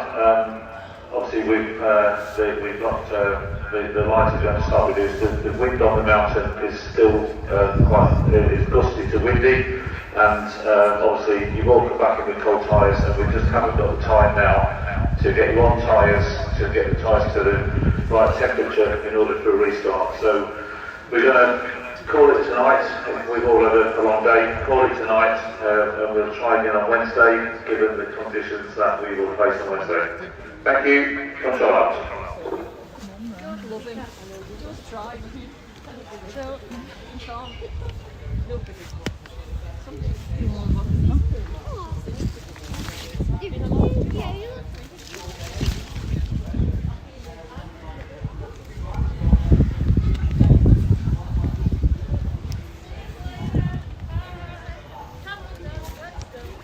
It's not simple as just going. It makes sense.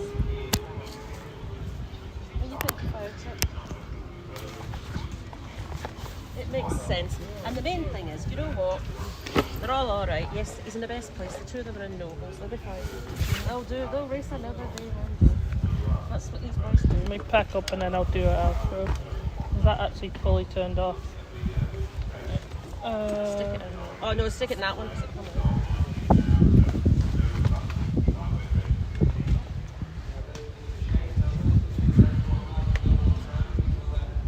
Did you take those empty batteries? Yeah, dump them. Good.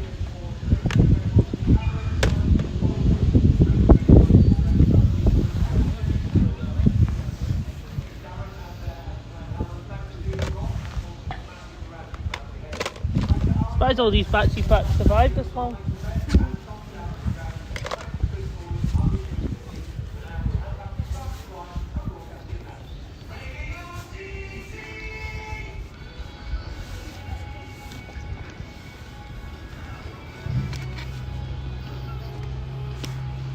Would you favour if you do the legs and I do the outro? Because then we can get going.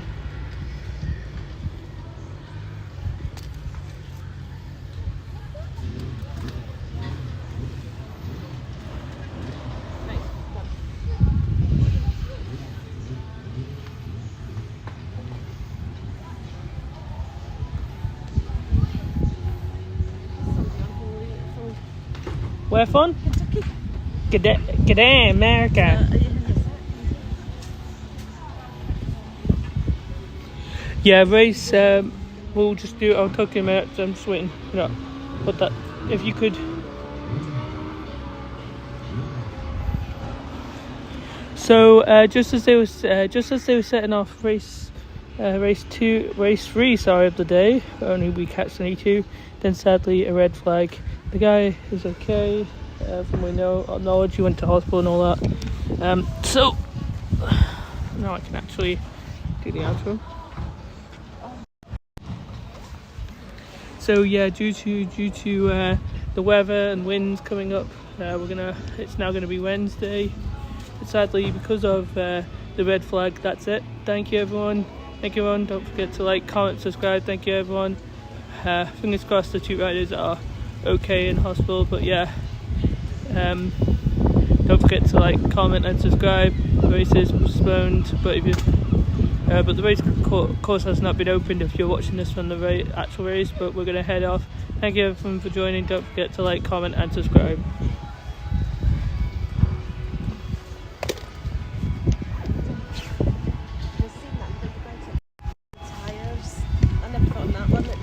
Hold this here for a sec, so oh no, I can't. I know, but I can't just zip this up now. I'll just put these papers up at the bottom. And quickly, that's how they can't get the fuel on and off.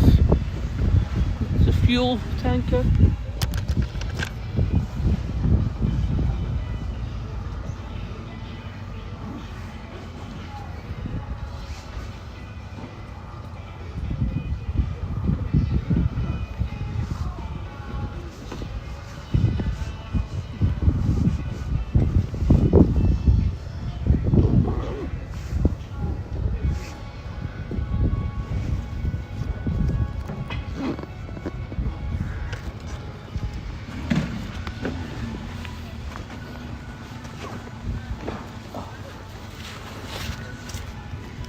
Quickly just show them.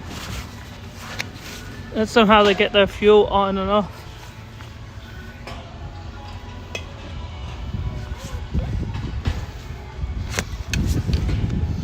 Thank you everyone for joining.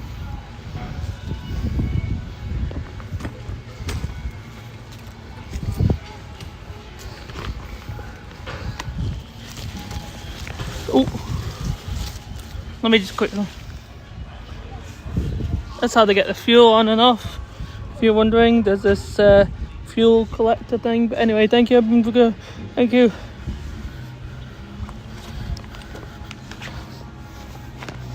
Don't forget to like, comment, and subscribe. And we'll see you Wednesday.